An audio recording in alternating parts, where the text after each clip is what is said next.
Hallelujah. Good afternoon, everyone. Good evening, everyone. Please, we are here for the training. Let's, especially we are seated inside the auditorium. Let's be seated so we can know how many people are around. So we can start shortly.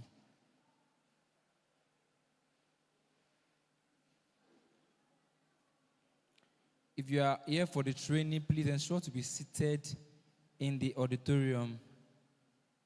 Thank you very much. We start shortly.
So, upstairs, media, YouTube, private.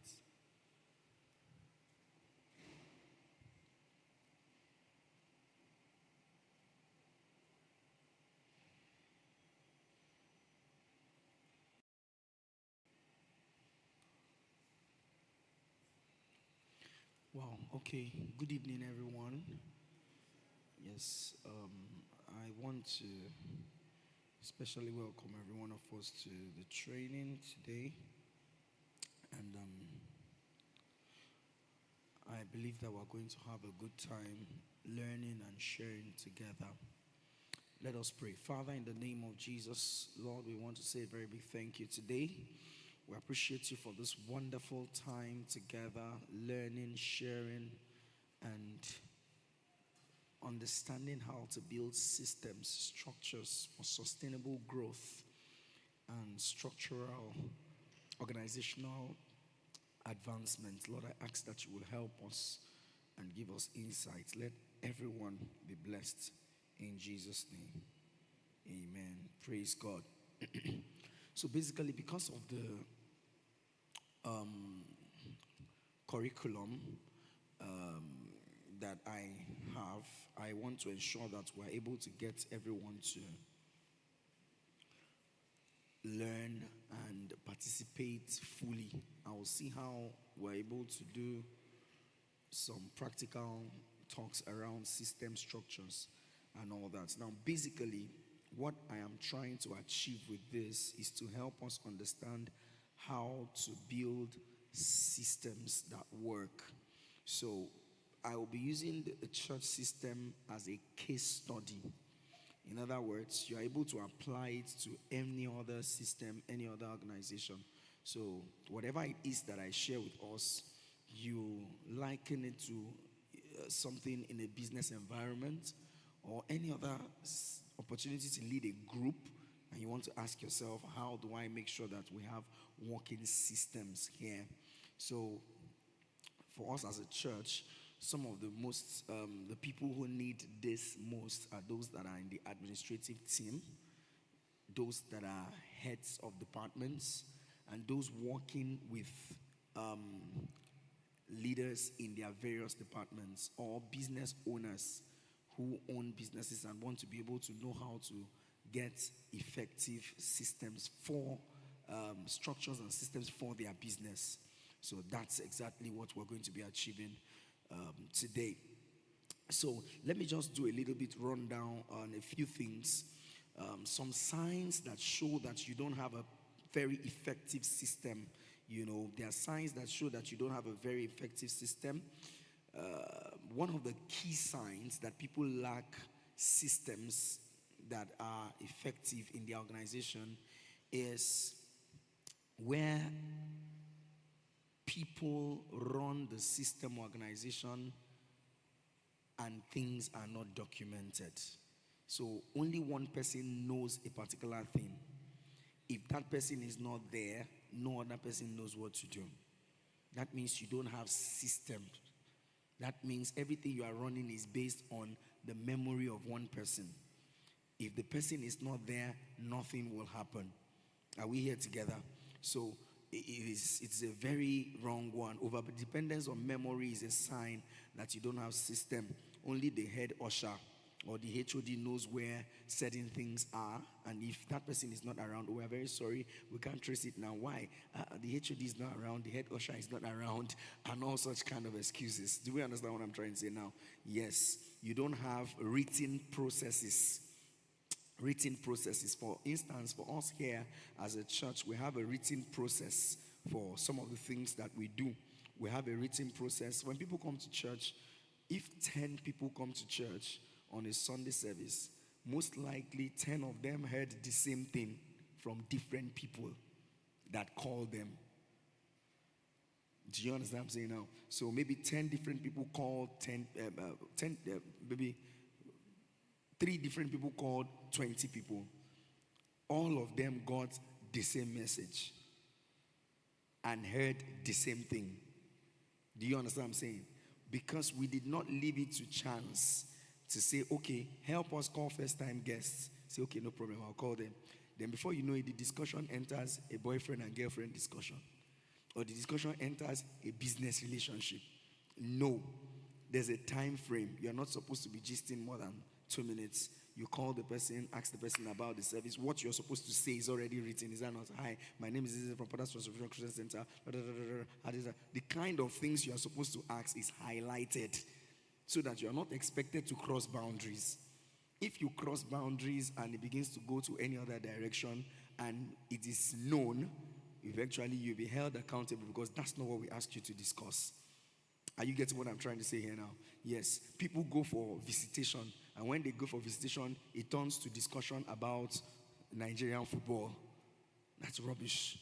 That's not what you're sent to do there. You're sent to discuss things, and it has to be highlighted. So you want to be able to highlight what are the things we do when we go to visit people. How many minutes are we supposed to stay? As soon as we are getting close to that and we remember is exceeding that, what are we supposed to do?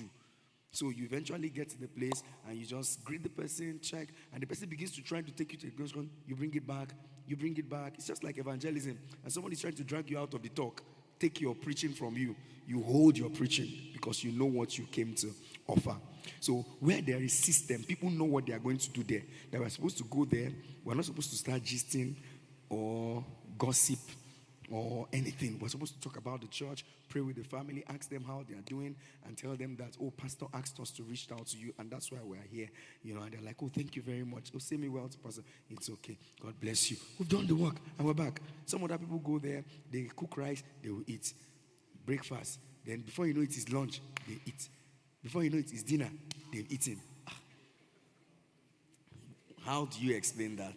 Do we understand what I'm trying to say now? Yes. Inconsistent results. Inconsistent results are signs that you have poor systems and structures. One Sunday, first time guests are followed up. Next Sunday, oh, we don't have anybody to really call them. We really wanted somebody to call them, but it just did not work. No, it doesn't work like that. There must be a process that explains who has the right to call who and who is stationed per time to call the person. Are we getting what I'm trying to say now? So you discover that we have a system where you are able to say, for the follow-up of first-time guests, we are going to start it like this. As soon as they come into the church, the connect team receive them. In the connect team, you have teams. So who are the ones that come with the card or the phone? Who are the ones preparing the lunch or whatever it is we have for them? After that, who are the ones that will call them? Do you get what I'm trying to say now? All those things are properly stated and documented. If they are not, you just realize that this one says, I like to carry food pack this week. Then next week, we don't have enough people to give card or, the phone recording. Because then what happens if we have 50 people? If there is a system, we would have made provision that peradventure we have times 3 of this number. This is what will happen. Are we getting what I'm trying to say right now? So systems will help you avoid things like that. Yes. Over dependence on one person. If the evangelism leader is not around or travels, evangelism did not hold. Why now? Pastor Ben is not around, though. That's why we would have loved to come, but he's not around. So because of that, no evangelism. Yes. And that's it. Because there's no system at work. Yes. Then delayed action. A new member is supposed to be called within 24 hours after they come to church. But because there's no system, you delayed, and 2 weeks later you call the person. By the time you call the person 2 weeks later, the person is saying something like, I'm sorry, my sister took me to her own church and I really love that place now. You just missed. No system. The same thing happens in business. When somebody walks into your store or office to buy something, do you have a system, especially for startups? Do you have an automated system where you get their data and you're able to call them or send a message to them to say, thank you very much for shopping with us, blah, blah, blah, blah, blah, blah. Because you're just even starting. You're not like somebody those organizations like, bigger organizations that sell to retailers. The retailers don't know the connection between the wholesalers and the company. There is a connection. During Christmas season, they already have automated system for the people they will reach out to.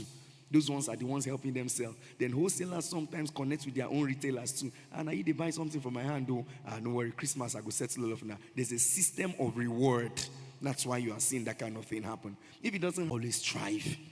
Are we here together now? Yes. Lack of accountability is also a sign that you don't have system. Church welfare falls short. People don't get maybe food pack or package, and they are beginning to complain. Like in the early church, the widows began to complain that they are not getting enough food. Oh, Apostle Peter, I didn't get food.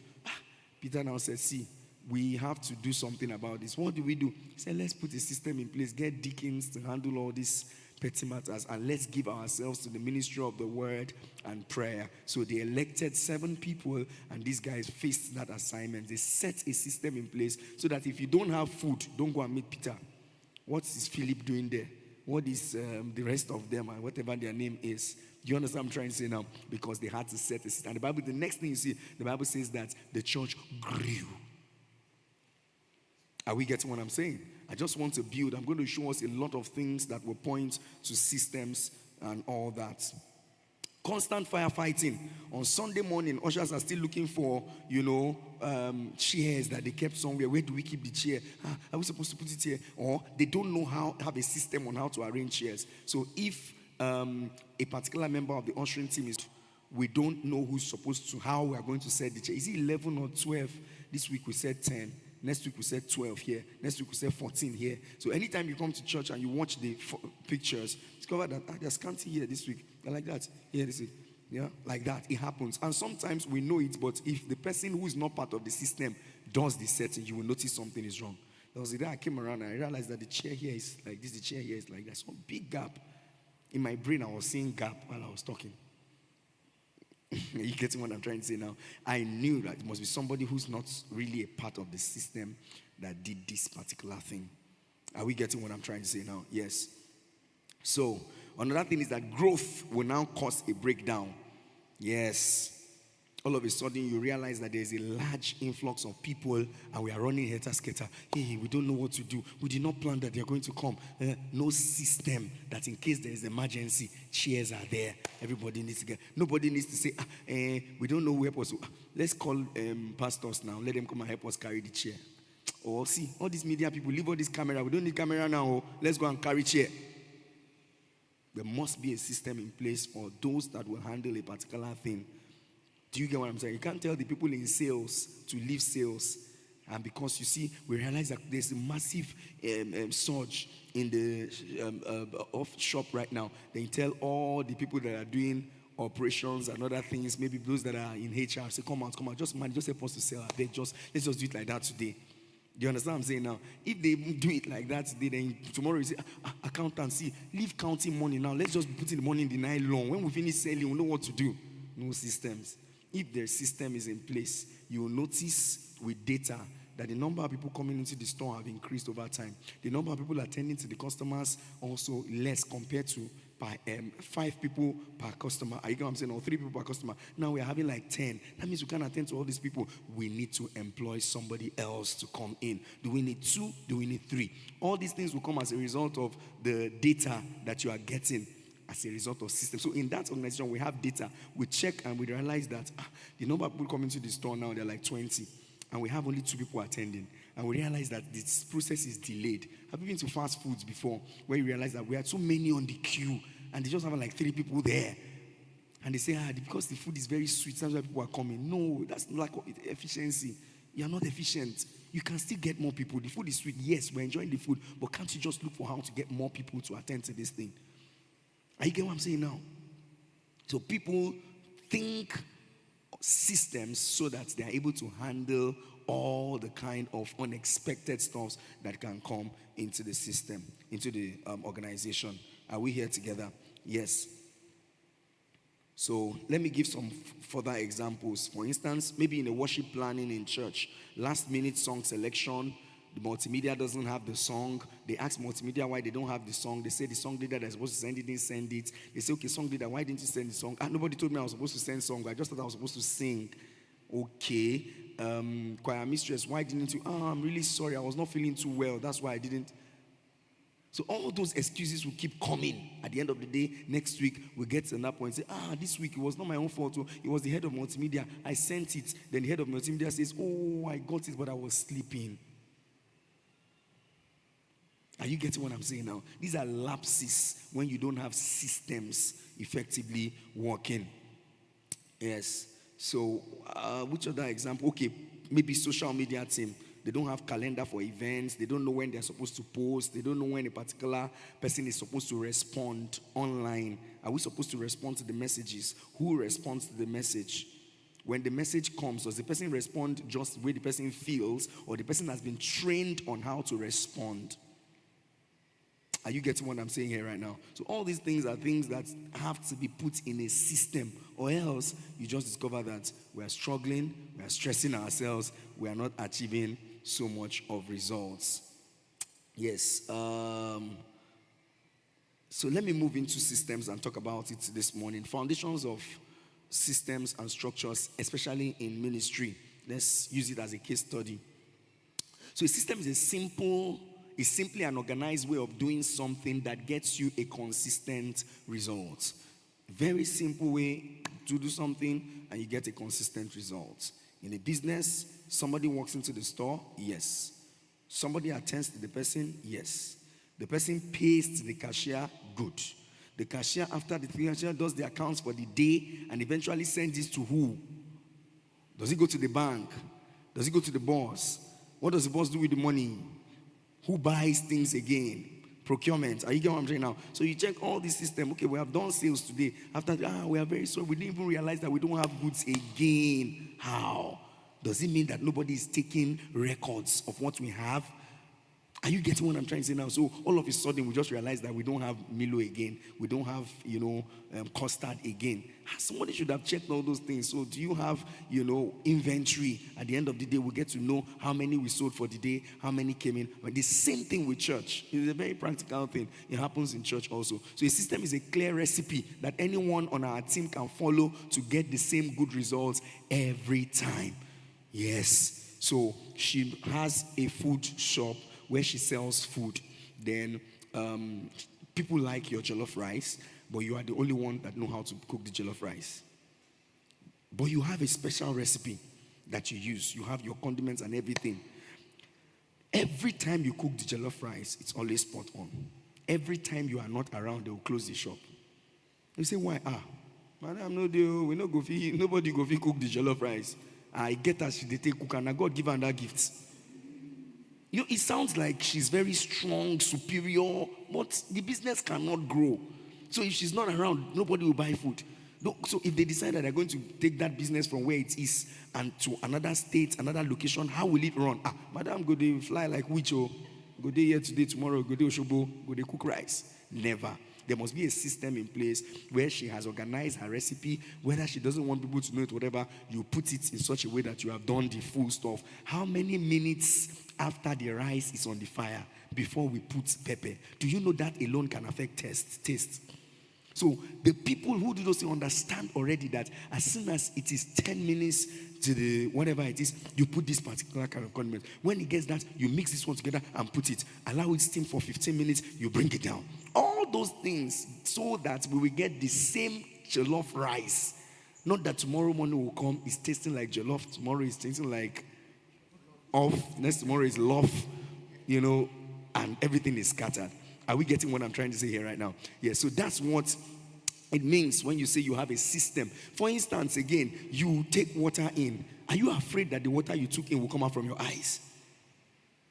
You drank water, then you are afraid the water will just come out from your eyes. Or you will drink and say, Father, oh Lord, I don't know where this water will come out today. As I want to drink this water, God, let it not come out from my ear. I'm not sure where to come out from today. You don't pray about that because God already designed a system. As soon as you take the water, something happens. I was sharing this morning and I said, as soon as you bring food in front of you, the smell, you already start salivating. Because saliva has something that is supposed to do, support in your digestion. Are we here? So God designed the system in such a way that when food shows up, your tongue, your taste bud, and everything starts salivating. When you put it there, immediately you put it, your esophagus is ready to do its own work. Are we getting what I'm saying? As soon as it gets to this place, the stomach is not saying, what's I go do with amala today? What's I go do with eba tomorrow? If to say rice come now for no, what's I go do? No, the system is already in place. There are certain enzymes in your stomach that will be secreted to support the digestion process. Then when that is digested, do you urinate from your mouth? Why is that working like that? There's a system, there's a digestive system. So the digestive system already has a track where everything will flow through. Do we understand what I'm trying to say now? I'll give us more example with human system as we advance. Let me not just jump the gun because there are a few things I still want to share. So without system, results depend on memory. It depends on mood. It depends on who's serving. With systems, results are predictable and they are scalable. Do we understand that now? With systems, results are predictable and they are scalable. That means nobody will come and say, why didn't you take the first time attendance guest? I was not in the mood. I don't understand. So if you are not in the mood, there will be no sales. If you are not in the mood, we will not attend to customers. If you are not in the mood, there will be no production. If you are not in the mood, there will be no records. Are you getting what I'm saying now? So because of system, it doesn't depend on anybody's mood. What must be done because there's a system in place. It doesn't depend on, people in church, they have that kind of mindset. Maybe somebody knows that he's a very good keyboardist. So anytime he's playing, cover the hand. Nobody knows what he's doing. He's excited that he is a God. But when he's not there, nothing can work. What makes you a God is even systems.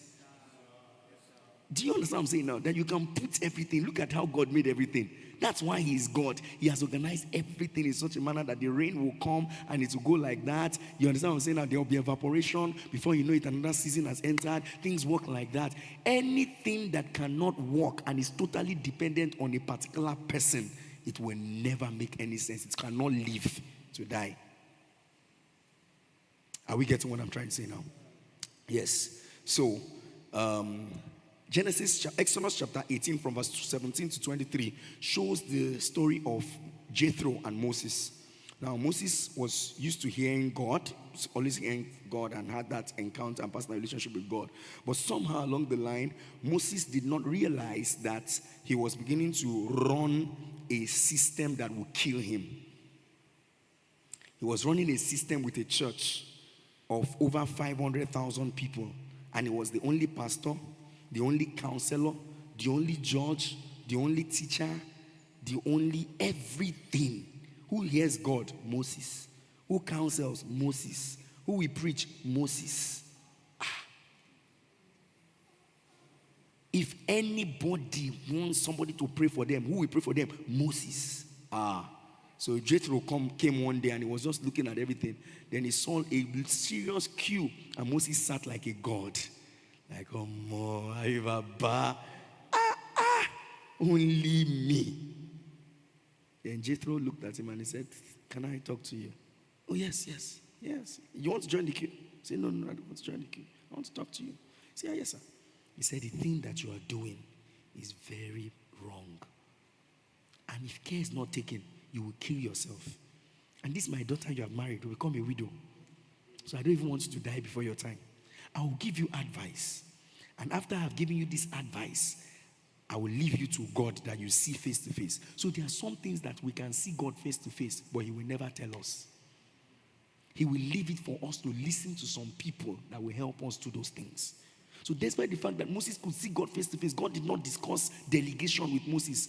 God did not discuss structure with Moses. It was Jethro that told Moses, he said, you know what? You will appoint elders. Then among the elders you have appointed, you must be able to trust them because you train them. And you know that these guys you train, they can do the work. Now, give them assignments. Let this one talk to 50. Let this one talk to 80. Let this one talk to 30. If the matter is very serious, before they can bring it to you.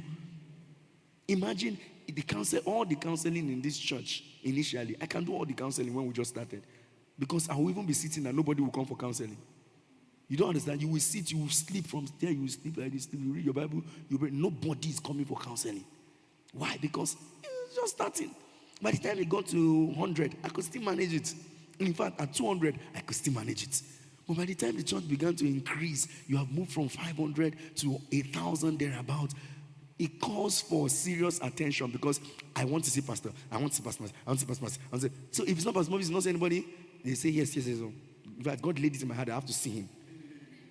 So the idea will be give them 3 months before they can see Pastor Mavis. If it is serious, they will see any other person.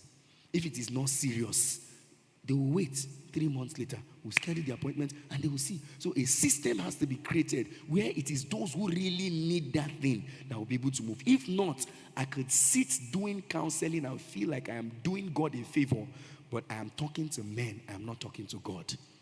I'm discussing with men so much. I'm not discussing with God to get anything. So we had to put system in place to say, okay, let me try my best to this. Even though the system is still evolving, but at least I can see now that, some people have to go to Pastor Gina, some people meet Pastor Osas for counseling. We even schedule someone, say, go and meet also person, like that.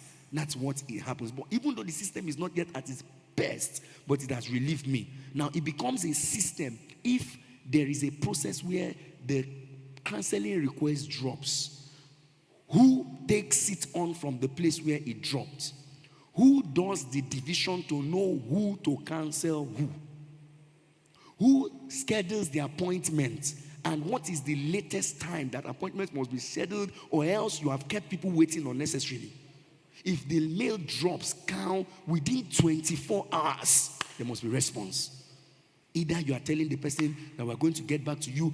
Don't say we're going to get back to you. We are going to get back to you within the next 12 hours or 24 hours or 48 hours or 78 hours. So the person is waiting because the person is very sure that they will not fail. They have a system. Within that time, somebody has checked on already and has gotten over to the person. Your appointment has been fixed for Thursday, 20-something or whatever. Say, okay. Are you going to say, after the counseling session with people, at the end of the counseling session, in fact, when it is more detailed and you have another appointment with them, you will tell them to go back and book another appointment to see me so that I will get to see what's happening around your space. That means you have a system. Do we understand what I'm saying? So it will not be random. It will be something that is systematic. It is well organized. Are we here together now? Yes, so without systems, everything depends on, let's take that last line. Everything depends on memory, who serve. Look, I've said that. So let's move on. Next now. Anatomy of a good system checklist. Let's rush through this. If you want to do the anatomy of a good system checklist, when you build a system, these are 8 parts that you must check for. Number 1, why does the system exist? That's the first question to ask. The purpose to everything. Why are we creating? Why do we need assimilation system in the church? Why do we need operations in this organization?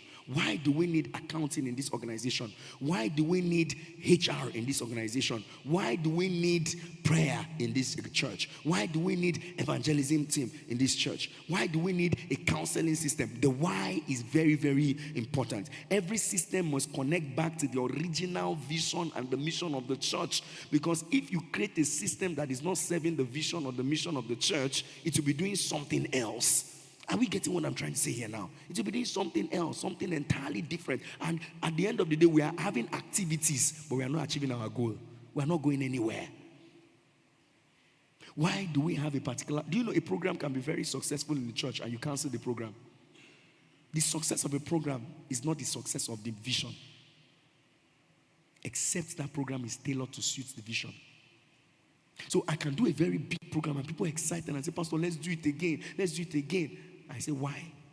And they say, sir, people came, they were very plenty, and I think they were really blessed. Okay. Look at the vision of the church. To raise a community of Christ-like believers. Did he raise Christ-like believers? No. Purpose-driven? No. Passionately ablaze? No. How are they going to make global impact? No. We're not doing it again. Pastor, something that brought almost 5,000 people. We can be doing nothing and think we are succeeding, but the vision is dying. Are you getting what I'm trying to say here right now? So you need to ask why. It is very, very important. The follow-up system exists. Why does it exist?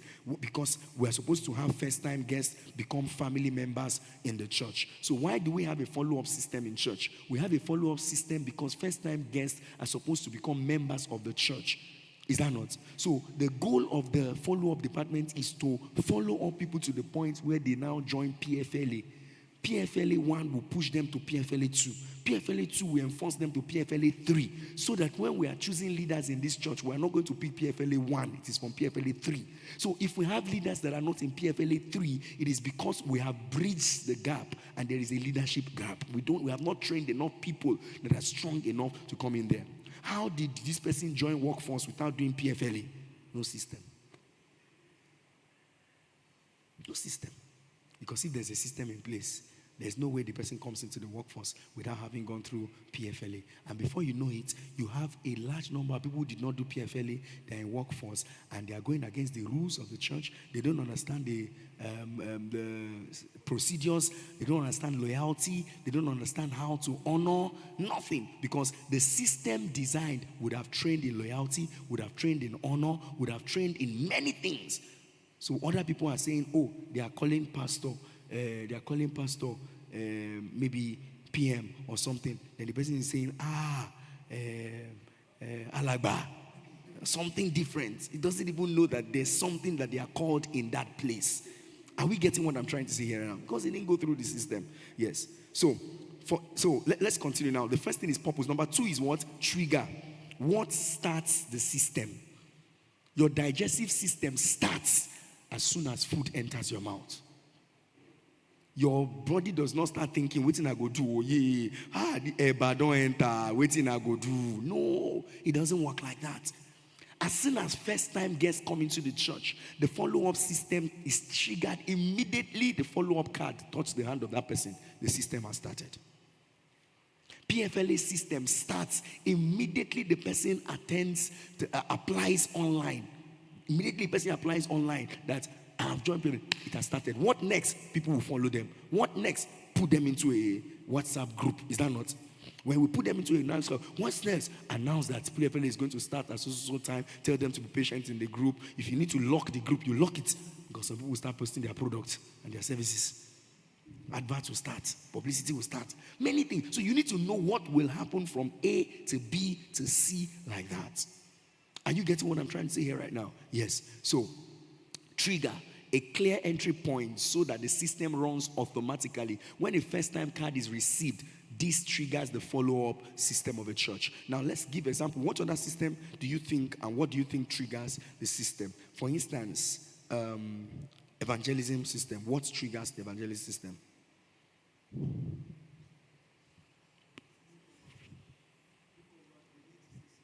He said? Okay, the need to see souls saved is the purpose. So because we need to see souls saved, we take steps, is that not, to call for evangelism meeting, is that not? As soon as we have called for that meeting and we send people out, at the point of the preaching, the system is triggered. We are waiting. Did the person receive Christ? If the person received Christ, count what next? As they receive Christ, what next? What is discipleship? Who follows up? So you see, all these things, we are saying plenty different things. You know why?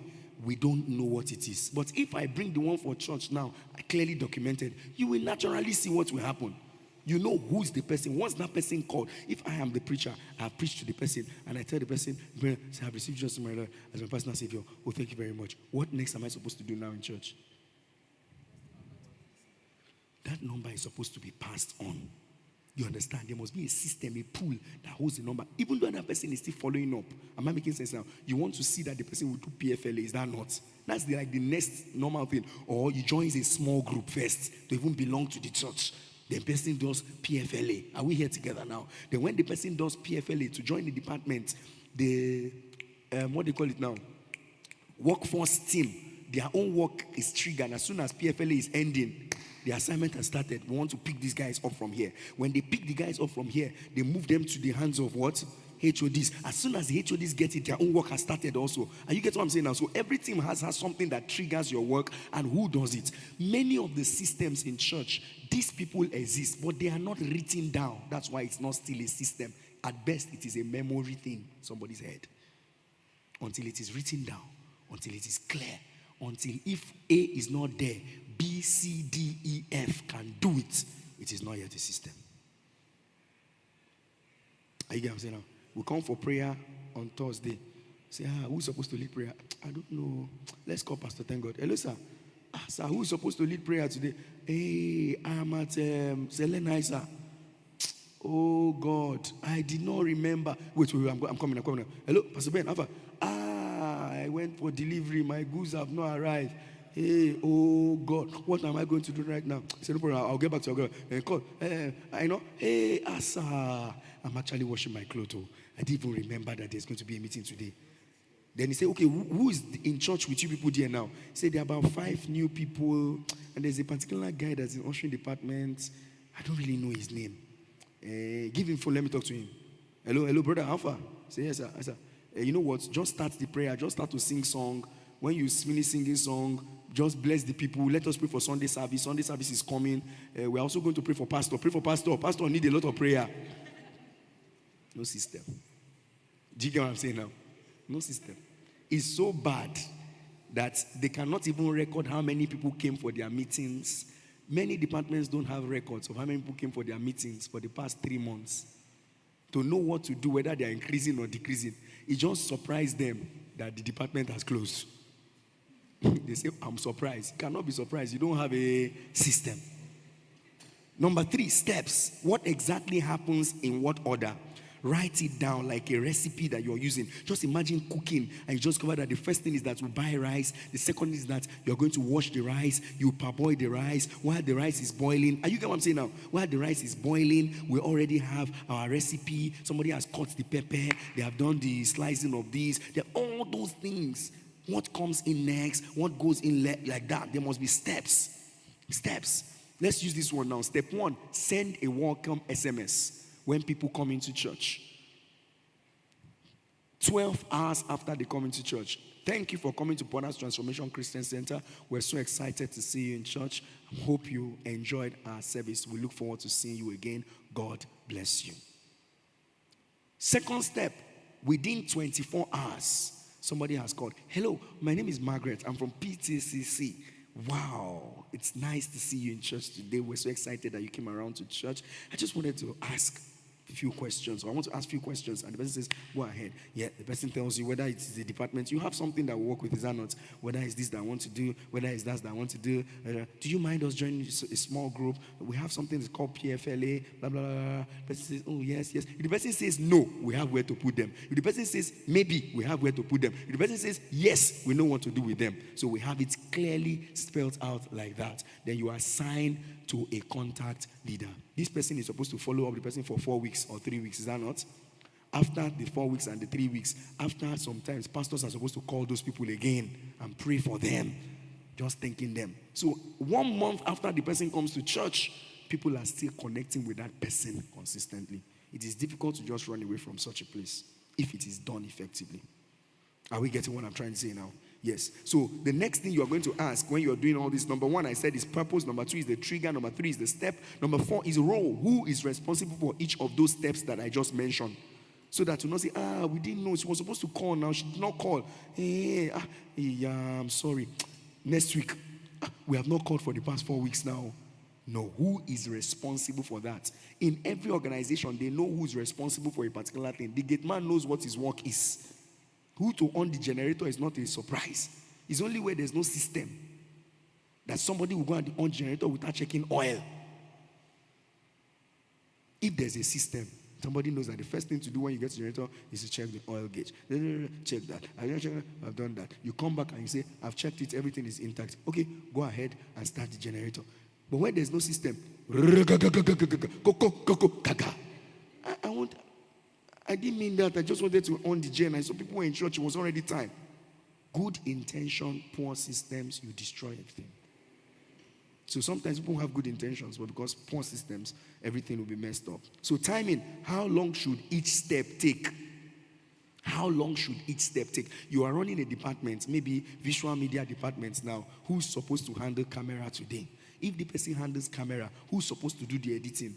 How many minutes? How many hours? So that it must not pass 24 hours. If it's going to pass, is there somebody who's supposed to call to say it is already 23 hours now and we must post this thing, we must send it to the link immediately. Now, as soon as that person does that and it is now uploaded in that place, who's supposed to push it to the next phase? Then who's supposed to write a report that throughout the month we did this, we posted 352 pictures, everything like that has to be documented, so that if a new person comes into that department that does not know anything before, give me paper. How do you people do it? Step A, so person will do this. The name of the person is called editor. Abi? Step B, so person will called uploader. Step 3, so person will call archive manager. Something. That's how all these names you see came into being, because they are attached to roles, they are attached to responsibilities. Are we here together now? So put time boundaries so that things don't drag. Call must be made within so time. Reports must be submitted within so time. Are you getting what I'm saying now? Generator must be turned on within so time. Every Sunday, I always look forward to when generator will come on, because I know that it's supposed to come on at a particular time. If there's no system in place, sometimes for one lapse or the other, they say, we're trying to do this. We did not remember there was no battery. How can we remember battery on Sunday morning? Who did the check for generator to be sure that there must be battery in that generator? You don't leave it to chance and say, don't worry, tomorrow morning we'll sort it out. Let's just go and rest.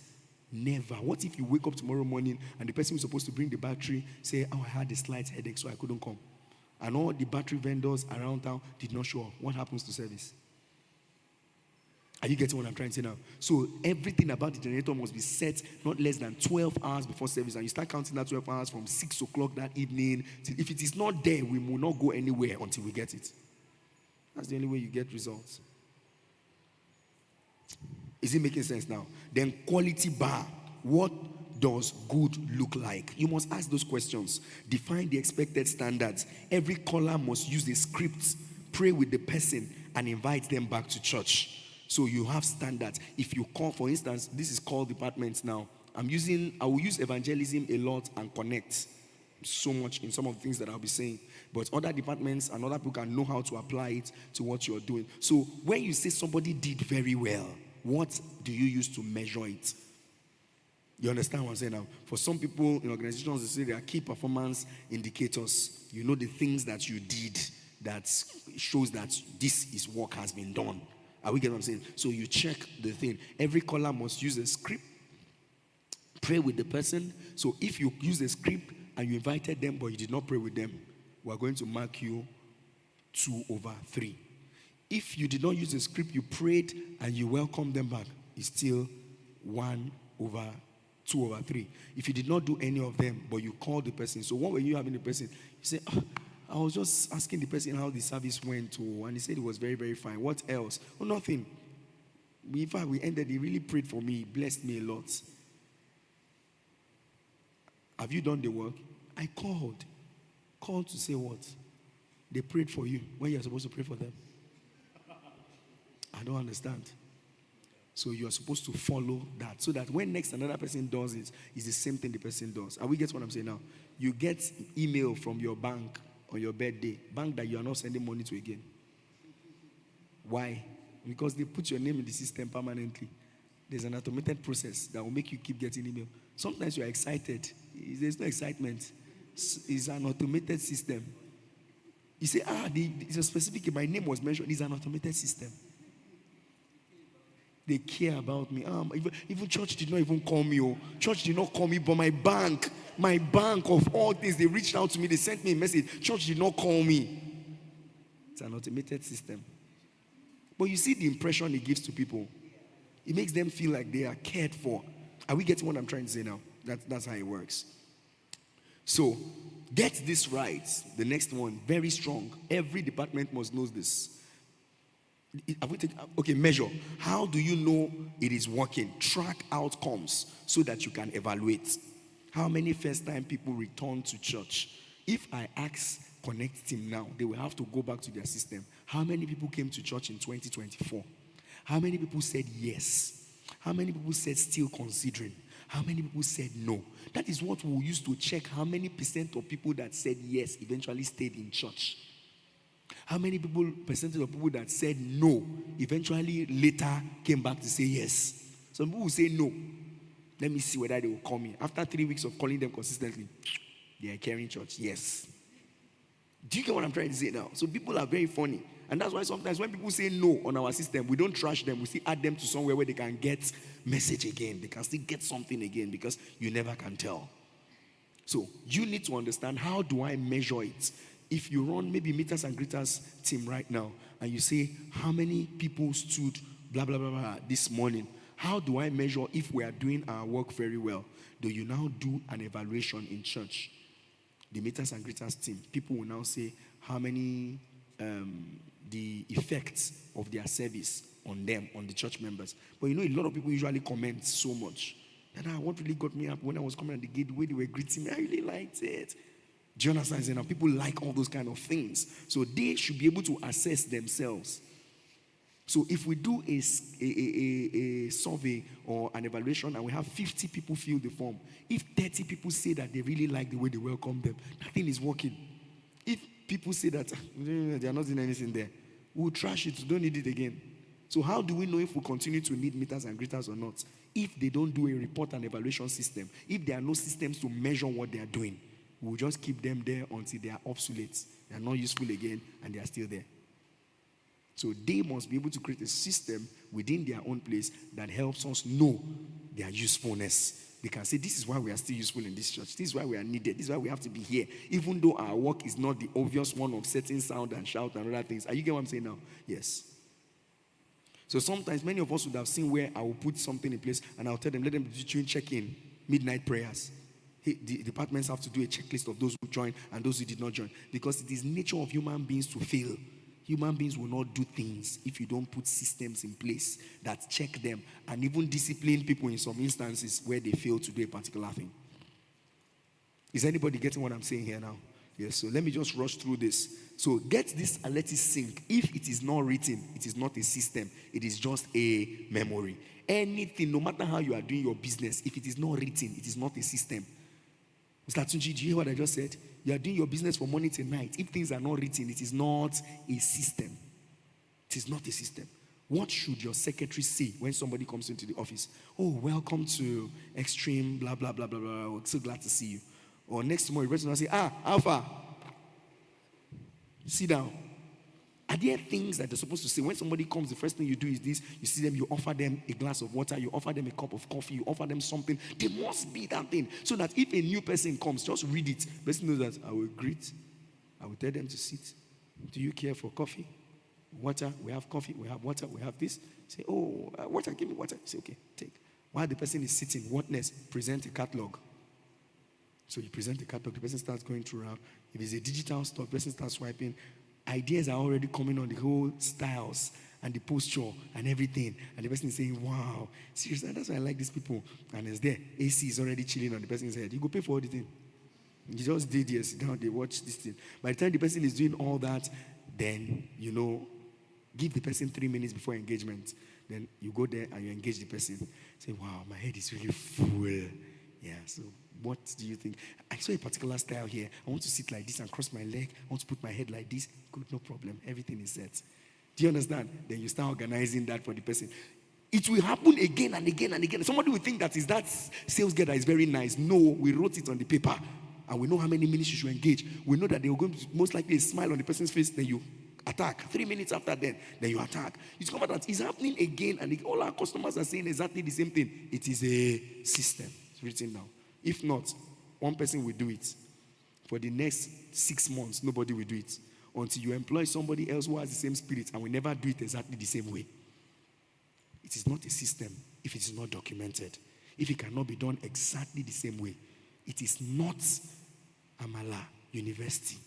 If I eat the Amala University at Dopemu, if I eat their egusi, I know that this is their egusi. Sometimes I've had to drive from here to go and buy Amala. Because I want that Amala. A system has produced it. Whether they use their eyelashes to cook it, I don't know. So a system is a repeatable recipe for ministry success. Good systems have a purpose, trigger, steps, roles, tools, timing, quality, and measurement. These tools for the Connect team now, you have that paper that we use. Is that not? That's a tool. Are you getting what I'm trying to say now? Check other departments. You see one thing or the other that they use to make sure that their work will be done. You go to the bank, they have tools. They will give you deposit slip, this one slip. Nobody enters the bank and say, I want come on money. They say, how? Open the vault for me now, I take my money. You just go there and say, okay, how much you want come out? Say, are you going to tell me what I want come out? Do my money. It's your money. But we can create a limit to how much you can withdraw per day. It's your money. If you are going to increase what you want to withdraw per day, you will fill a form and give us authorization to give you that amount of money, even though it is your money. Systems. Are we getting what I'm trying to say here right now? Somebody said, I told church people that I am very sick. Nobody in the church even gave me any money. After they say they are doing church. Then we sent you form. What department do you belong to? No. Do you belong to a cell? No. When did you start coming to the church? 2 weeks ago. If we have a standard procedure that by the time, there's a way you fill a form, you cannot get any money. Are you belong to a department? No. When did you join the church? Less than 6 months, you put less. No problem. Do you have an HOD to sign for you? No. No. Then we put caution that know that filling this form is not a sign that you are going to receive any money. That's your business. It is a system. So if you want to do the right thing, you go through the procedure and get it right. So do we understand what I'm saying now? So if it only leaves, I've said that already. Yes, writing it down allows anyone on the team to follow the process, keeping ministry consistent and scalable. So action step now, all our departments and HODs everywhere now, those that are watching, those that are applying, you can apply to your own business and anything. Yes, all system process must be documented and put in paper form. It must be collected from HOD, and the team must submit it to us in the next 2 weeks. All system process. When people come to join Children's Church, what happens? Come, sit down. Who talks to them? You understand? You document who talks to them. How many minutes is the person supposed to spend with them? What is the person supposed to say? Just like choir, they say they have things that say, I wrote that in many years ago. I gave them document of what to ask the person. Now, I don't know if they still have that, but I expect that. You're not going to ask me a different question from what you ask this person to join the same choir. Sentiments can make you let me not join. But if the standard is standard, you'll not say because this person is fair, this one is dark. Why are you smiling the way you're smiling? Do you know that you're not supposed to smile too much when you're holding the microphone? You're not qualified. That's not part of the question. The questions should be relevant to the vision, relevant to the choir, relevant to what we are doing. It's not about whether you like the person or you don't like the person. It is whether the person falls within the standard that is accepted and written down. If it is not written down, it is not a system. So we always do it. Who's going to on generator? We always do it.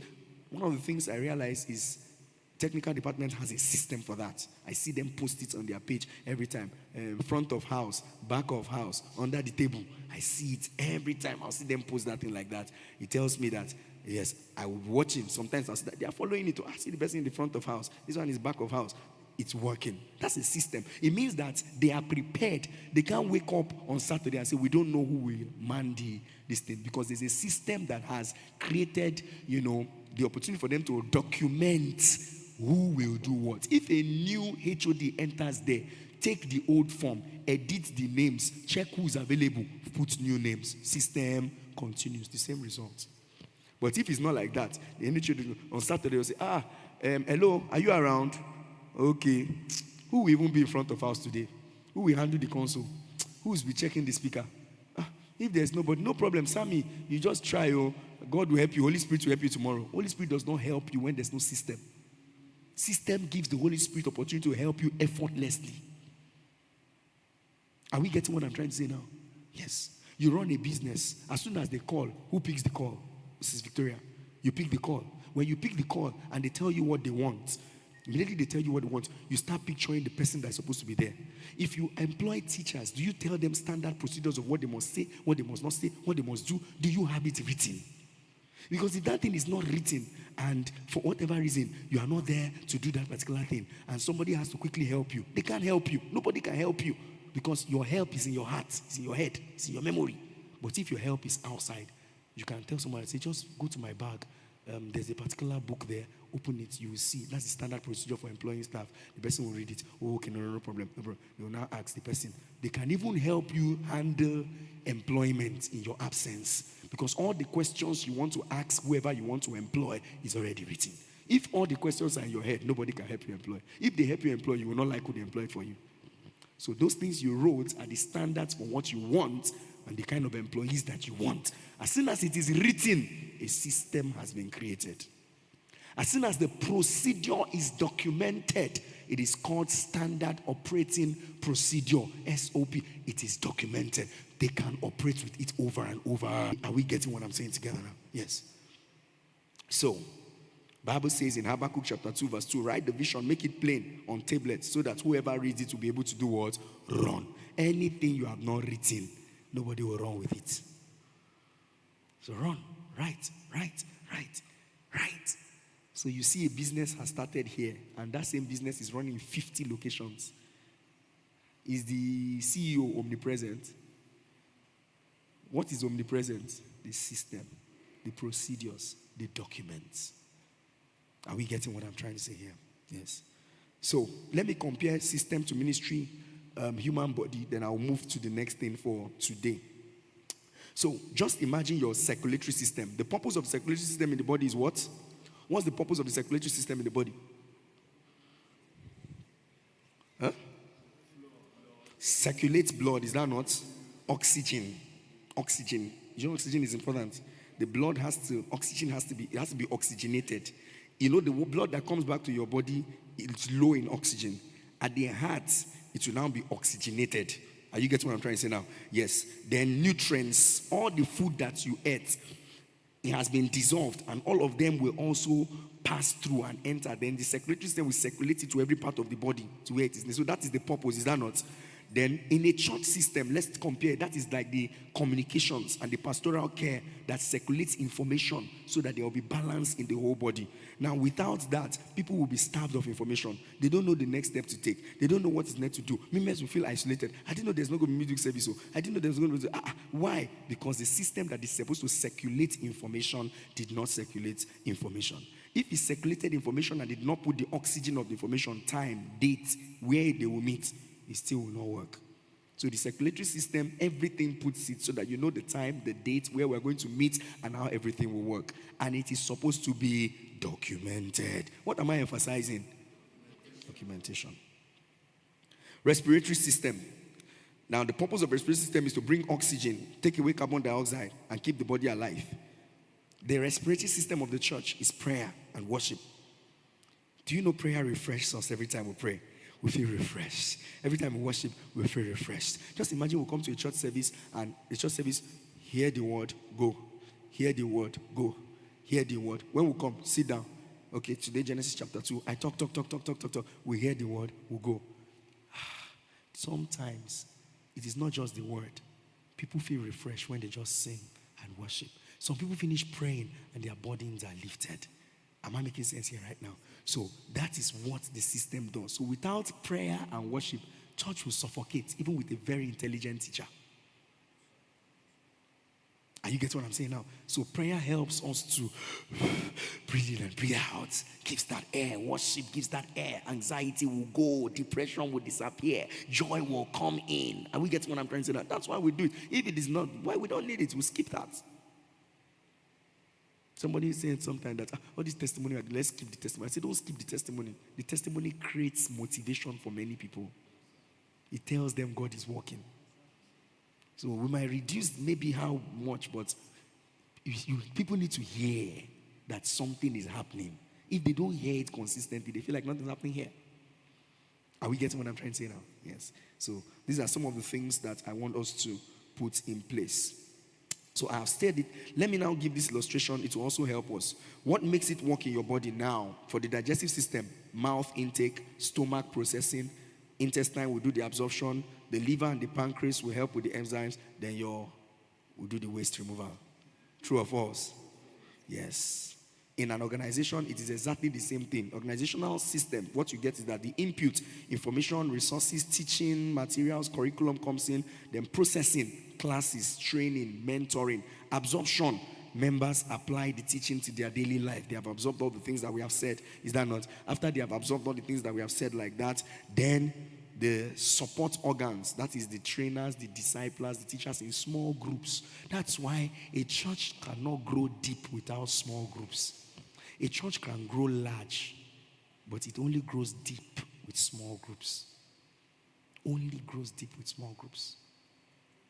That's why a church without small groups, you don't even know who is who, what is what anybody is capable of. Are we getting what I'm trying to say here right now? So that's the same thing that is applicable to body. Let's go to the most important thing for today's discussion. I don't want to talk about why system matters. Mr. Joseph, I already mentioned that to prevent burnout, if everything depends on one person, it will be stress. I don't want to talk about that so much. It multiplies effectiveness also. That means we'll be more effective if there is a system. Are we here together now? Yes. Their standard operating procedures allow volunteers to be productive quickly and consistently. Somebody knows what is on page 1, page 2, page 3, and they just follow what is written. And everything has moved. Are you getting what I'm trying to say right now? Yes. But if there's no standard operating procedure, we don't know what to follow. So I'll just guess. So when I win souls, what do I do next? Just tell them to come to church now. Tell them to sit down. Tell them to go and join the choir. Then the person goes, choir, I want to come and join the choir. Welcome. How are you? Fine. Person sits down. Only to realize that the person who joined the choir on Sunday actually lives in the brothel. How? No processing. You didn't even check to know who's this person. That's why sometimes when people want to join workforce, we even sometimes go to the extent of saying, go to their social media handle and check them out. So we'll now see that, this one that is posted that you stand as minister to me as I minister to you. There will be plenty of ministrations. May God help us in Jesus' name. It's not about the person. It is about the fact that the person needs a processing that will refine them before they can serve in such capacity. Do we understand what I'm saying now? Yes, so let's quickly do a rundown of something. I think I did something. Mr. Joseph, there's something I'm supposed to do a rundown that will help us see. What's the next thing that you have? Exactly. Let's do a case scenario. First timer surge on Sunday. Imagine we have 42 first time guests on the Sunday service. With a functioning system, we are going to have a target. 70% return next week and 50% join units within a month. That is our target. 42 people have come to church. We must have a target. And we want 72% of them to come back next week, or 70, and we want 50 of them to join PFLA. That way you will call, you will press, you will go hard. Am I making sense here right now? Yes. So you compute it. 70% of 42 is what? 29 people to return next week. So the assimilation team is working with the targets. Because the standard operating procedure already states that we are going to have how many people? The goal, the target for the department is what? 70%. They know what they are doing. So 50% of 42, 21 people joining units within what? A month. That's roughly 26 people. Is that not? More return than no system. Where there's no system case, you can have approximately. Why? The person who is supposed to call did not even call. Nobody checked. Nobody bothered. When they get 3 people, they say, 3 people came back. That was a very good one. Good what? Is that your goal? Is that your target? Is that what you want to achieve? How many customers came into the store? How many came back again? To the extent that even secular organizations that don't have membership, they are so serious that if a fast food starts here now, the sticker of that fast food will be on almost all the cars in the community.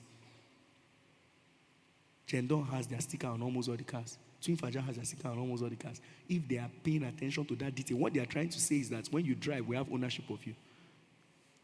Next time, what it does is that when you are washing your car, you'll be thinking Chendon, you'll be thinking Twin Faja, you'll be thinking that place. They intentionally do that to keep themselves. That's why brand owners put the name on the nylon. When a nylon has a name and it doesn't have a name, it's difficult to throw away the one that has a name. True or false?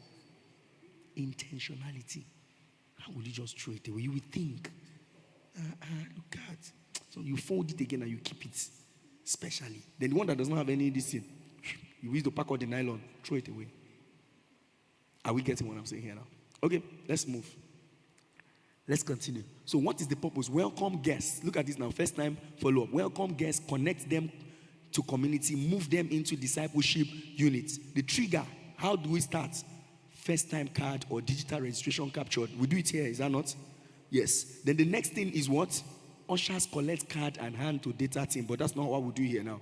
What we do is that the connect team already have their own ushers that will do that purpose. Are we here now? Then the next thing, data team, 2 people enter card within 2 hours. They don't say enter card. That's where you're having the issue.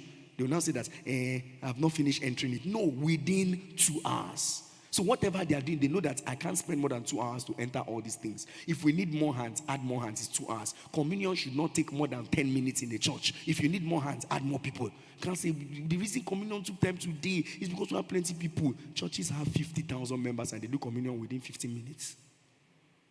Another church has only 35 members and serving communion for 30 minutes. They are not efficient. Are we getting what I'm trying to say here? They're not efficient. So follow-up team callers, 6 people for this surge. So 6 people will do it. They will call within what? 24 hours. Connect leaders, send WhatsApp introduction and invite to foundation class. So they already added them to a WhatsApp connection already. WhatsApp works here in Nigeria because it is totally free for everybody to enjoy it. So you connect them to a WhatsApp. That's why when we're doing 20 of Glory, I mentioned it, that if all those numbers are connected to WhatsApp, and every day you send them the link for the service, even if they don't come, if they watch 1, 2, 3, make I go see what's happen in their life.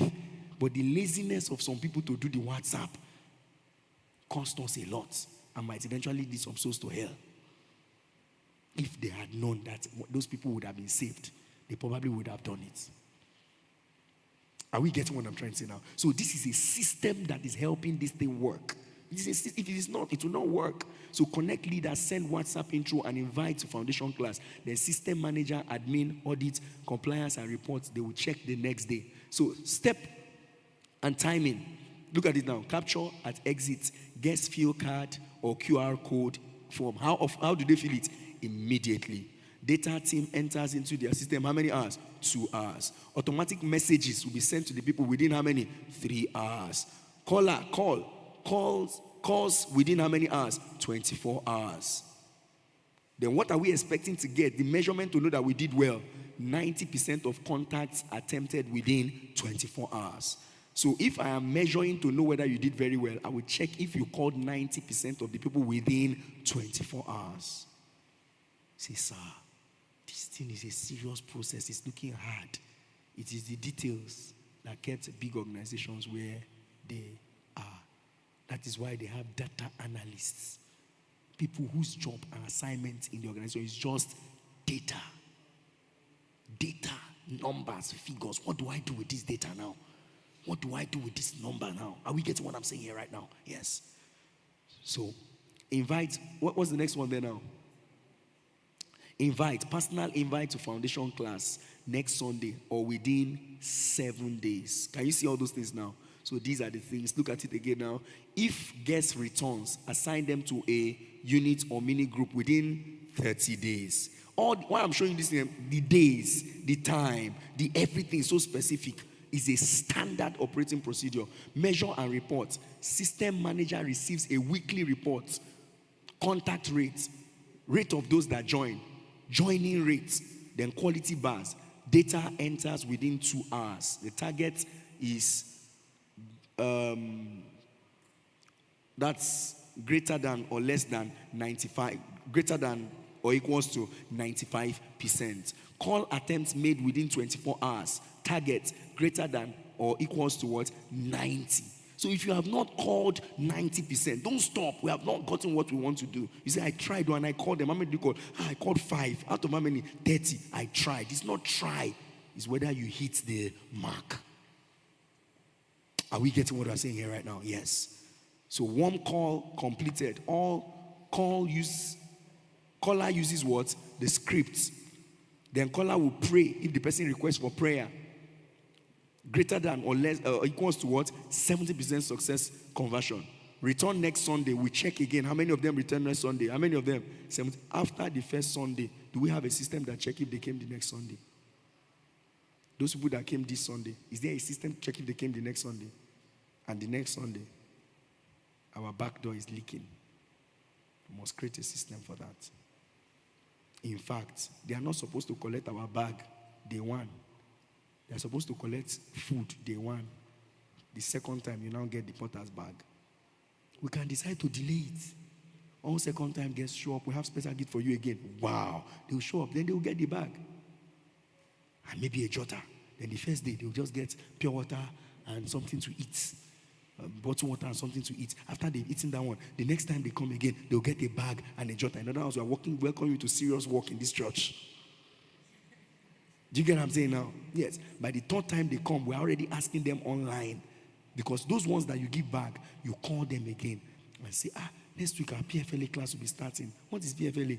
I'm going to send you something on WhatsApp right now. Blah, blah, blah, blah. I hope you don't mind. Oh, I don't mind. You send it to them. You explain everything to them. You say, this thing looks very hard. Now hard, then they just get the plenty people to keep them.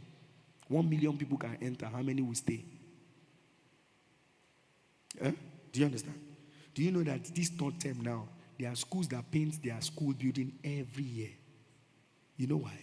Anything you paint looks new. Any new person who comes into the area will think it's a new school.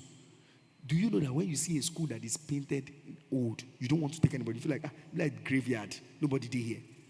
But in their procedure, they have said it that part of the budget for the year is to repaint the school.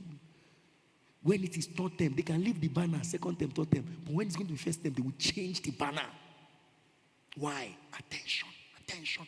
And it is not something that will not happen next year. There's a system. Now this thing must happen every year. Am I communicating here? So when you see people do things with intentionality, that's why they are getting their results. So, Mr. Joseph, let me leave this one and jump to the last thing for today. Then I'll close. How to develop systems.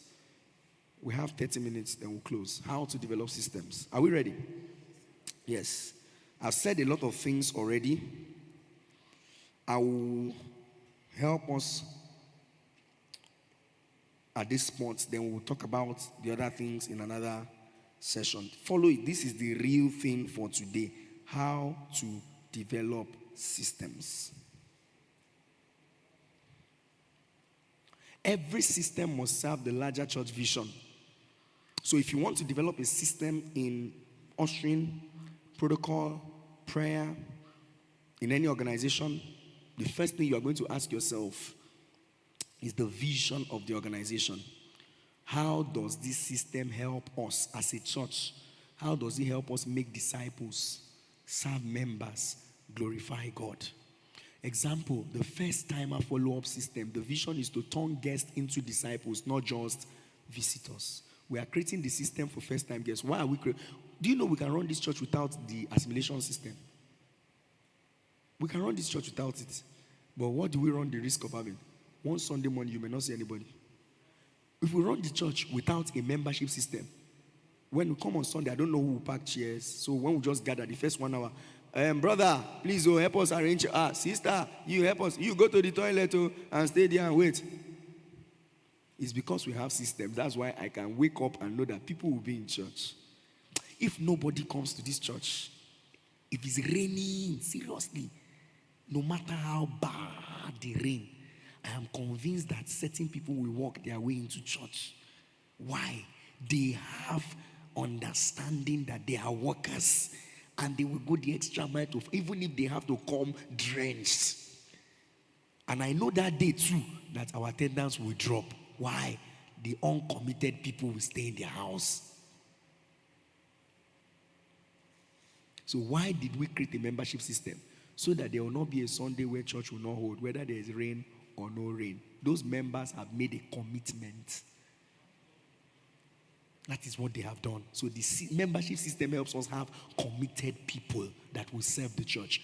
The follow-up system, first time system, help us turn those guests into what? Members. Are we getting what I'm trying to do? So that's why we need the follow-up system. And it has to be working. The assimilation system, some people call it assimilation follow-up system. Do we understand what I'm trying to say now? Yes. So the first thing we ask ourselves is, how does this system help us make disciples, serve God, and glorify Him? For instance, this follow-up system now, what it does is that it helps us turn guests into disciples and not just followers. Are we good with that now? Yes.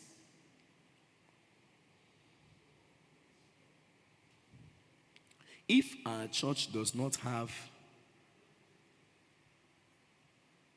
an ushering unit, what will happen on the Sunday? There will be what? There'll be chaos. We'll just discover that anybody can sit anywhere. Anybody will just show up anywhere. In fact, some chairs will not be arranged where they should be arranged. We'll just say, you pick your chair, may you come join us. Pick your chair, may you come join us. That's the same thing that happens when you have an organization and there's no finance, no accounting unit. Somebody comes and they buy food. Somebody comes and says, Oga, never pay for the food we eat up. Say, you collect the money on the road. I say, I don't know who I'm paying to. Say, just bring the money. They work for here now. You know this is how they work for here. But if there is an accounting unit, you know that after you buy, you go there to pay. Do we understand what I'm saying here right now? Yes. So, define desired outcome. That's the next. Number one is what? Clarify vision. So, every HOD must clarify the vision of why your department exists. Why does this department exist? Why does this system, not even the department is the system that is created here, why does it exist? Every system must serve a larger church vision. Why does it? Number two, define desired outcome. What does success look like for this department? We are succeeding if so things happen in the department. So systems need measurable goals. What is the win? If we're able to get 80% of first-time guests followed up within 24 hours, we win.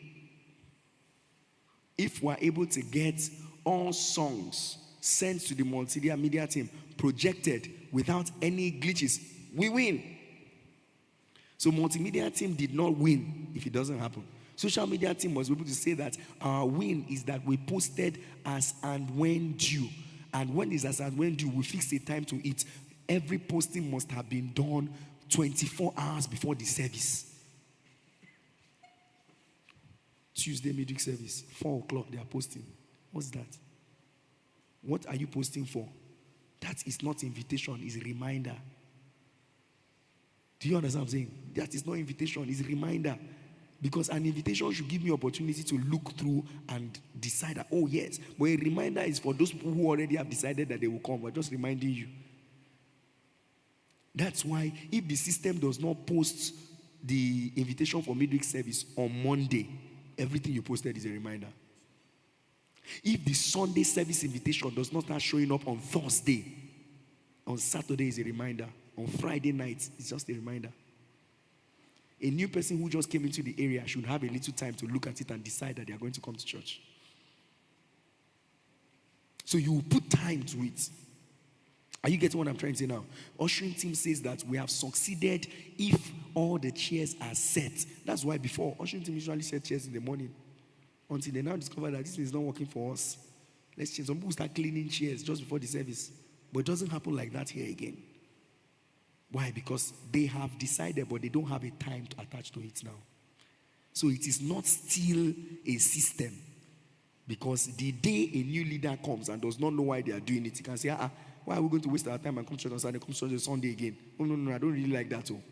Are you not feeling distress? And people say, yes, it's true. But if it's a standard procedure approved by the church, you can't even say that. Just seeing it, he knows that, okay, this is what we do. This is what we do. System. Do we understand what I'm trying to say now? Yes. So, what does success look like? Number 3, map the process. This is where the work is. Map the process. Step-by-step flow. Write out what happens in each sequence. Write out what happens in each of the sequence like that.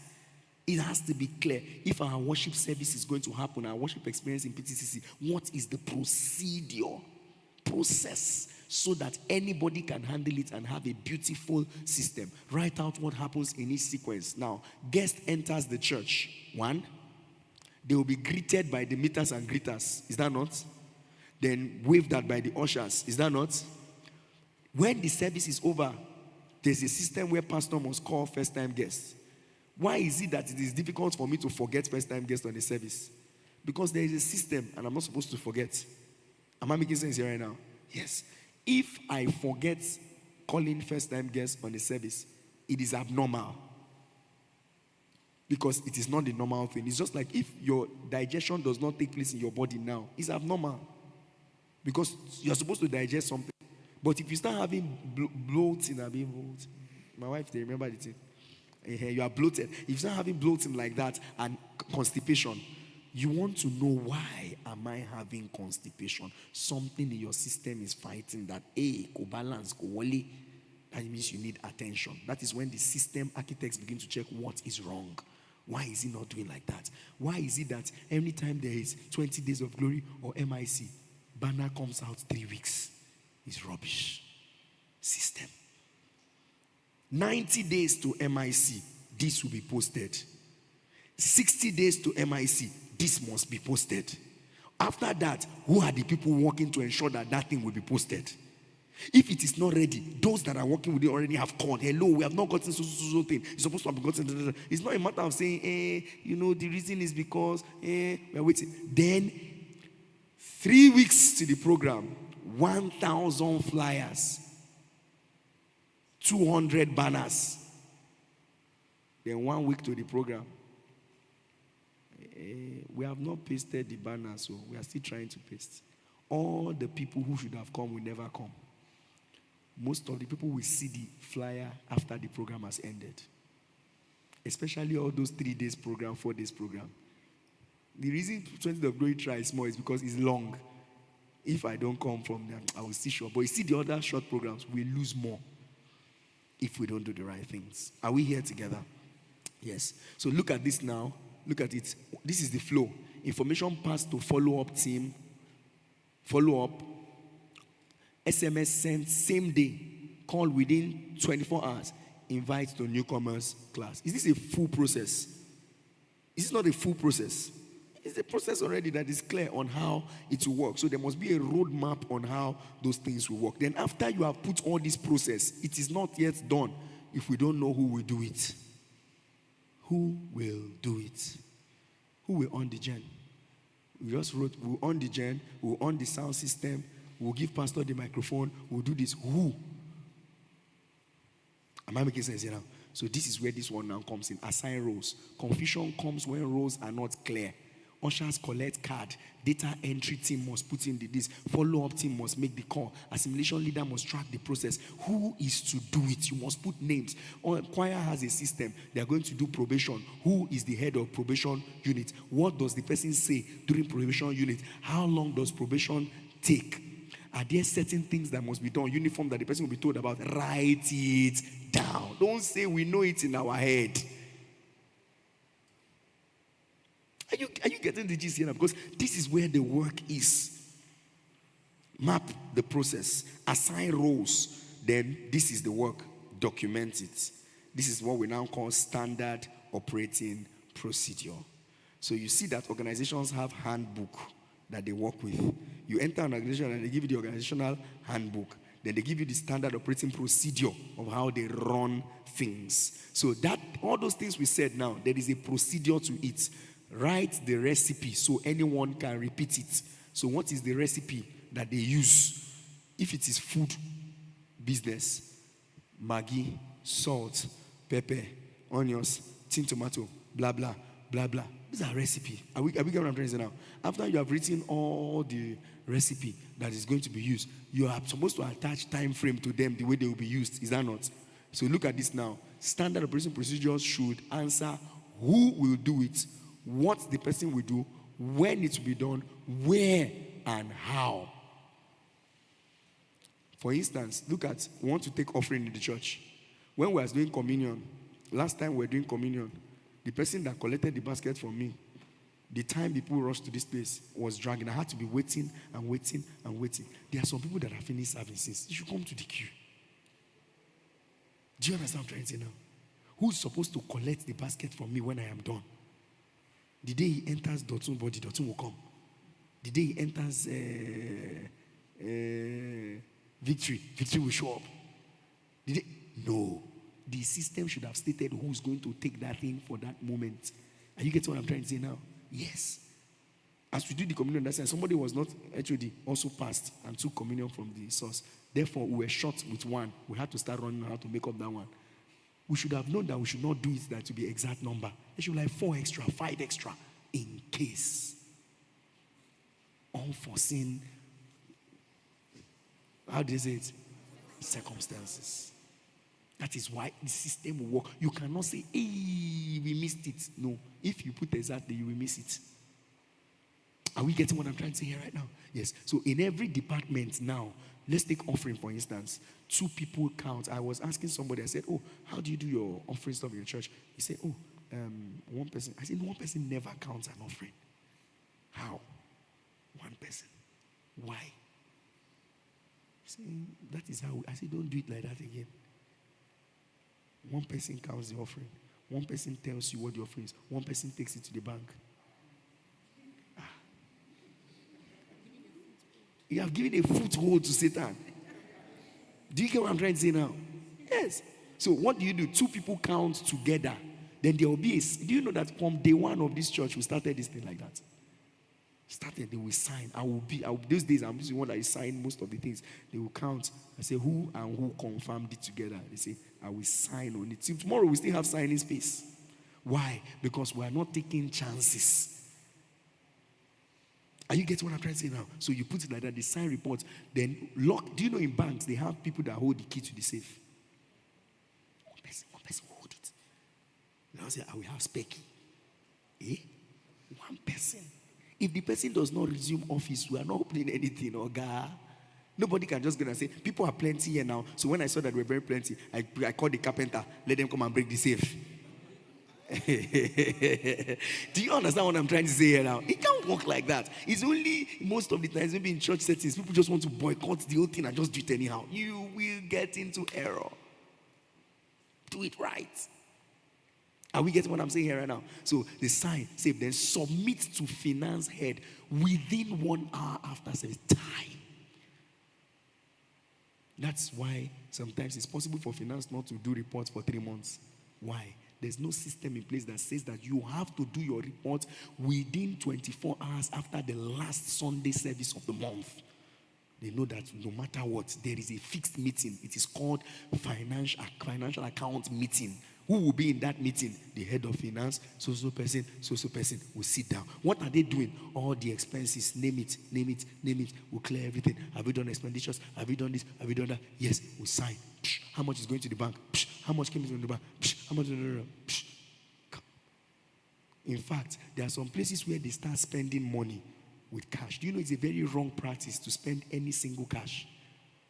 Every cash must enter the account, even if it is needed badly that day. It is a standard procedure. So we used it to buy fuel for middle service. Why? Go and withdraw. You know why? Documentation of how much came into the church throughout the year will be very clear. Or else, somebody will now bring paper and follow account. The one on paper A, the one in bank B. The one on paper C, the one in bank D. Everything enters the bank. Why? It gives us ability to have credit facility. When they are checking how much entered our account, they know whether we are able to get a loan of 50 million when we need it. But by the time cash, you remember that cash is 30%, it has reduced our loan credit facility when we will need it. So if they are supposed to give us 50 million, they check, it's only 25. But we made a lot. They say, no, the money did not enter. That's why one of the advice that I got from someone who is a finance person said, make sure that every money enters the bank. Don't worry, let it enter. I said, but we need it to run activities. He said, don't go and withdraw the one you want to use to run activities. It is the entry and the withdrawal that shows that you are running an account. Are you getting what I'm trying to say here now? Some accounts only enter. Nothing is coming out. Are you getting what I'm trying to say now? So, except if it is an investment account, then you know what that is. That's not what we're talking about today anyway. So, do we understand that now? Then the next thing is to develop a system. All the HODs, you will now train your people. Don't assume people just know it. When we did the first follow-up team system, we had to do training on how to call, what to say when you call. You understand what I'm saying? Hey, what if I say this and the person says this? See what to say. Ushering team needs the training badly. Because there are times where somebody comes to church and the people that come there are very angry. So because the person is angry, say, you're angry, I'm angry from your house, I'm angry from my house too. Don't tell me that one. Are you the first person to be angry? You are not trained. If you are trained, you will know that you are anger absorber, shock absorber. Anything you absorb.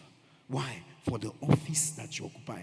The head of customer service in bank cannot be the one angry. Others can be angry. When they finish shouting, they will now say, Madam, please, can you come? It might be the one that can get angry more. But for that moment, is the one that would, hey, you are sorry about it. You will think the person is very okay. It's not very okay too. It's just in the position to calm the storm. Do you understand what I'm saying now? So you say, we're very sorry about that. Please, don't mind. Please don't mind that. Please don't mind that. The day you see the person boiling on the person's own, another position, you will know that there's a problem here. So the person is fitting the person's role. Are we getting what I'm trying to say here, Adam? So don't assume. So practice the session, review the checklist, do the role play. Ushers come in, then you do a role play. Somebody comes in and says, sit down here. It doesn't sit down there. What do you do? So, I'll follow. I go sit down. You know, born away.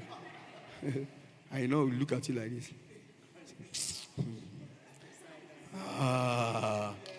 Do you get what I'm saying now? But when the person, imagine you are trying to give somebody, say, sit down. The person says, no, I move on. What do you do? Eh? Say, sit down. You cannot fight. You must have trained the person to know that you just smile. Say, it's okay, it's fine. Let them sit down. Because there are different weary levels in church. You cannot just, they are not very normal. The only thing that calms some people down whenever they are very angry, is when they hear the voice of Pastor Mavis. I hope you are aware. Some people, their madness from anywhere they are coming, as soon as they hear the voice, they've never met me before. But one day, somebody will just show up and say, Pastor, anytime I hear your voice, I get answers. So he doesn't know whether there's an usher on the road. He doesn't know meters and greetings. As he's coming to us, they're greeting, say, this one. As soon as the message comes, just see the person sit down. It's not as if he's going to smile, though, but it's just, I don't come. When they close, it's okay. So you that you're doing all your drama, just do the drama you can do. For some people, it's music. When anchors start singing, when I start preaching, what a beautiful name it is. Until they are trained and taught and encouraged. So we must know how to deal with different people with different sicknesses. And you understand what I'm saying now? So we must do the role play. You must test it. You must exercise it. Choir will come up and do it. Do the exercise. I expect that choir should have done exercise by now, to say whenever they are coming for God is raising, you don't stay here.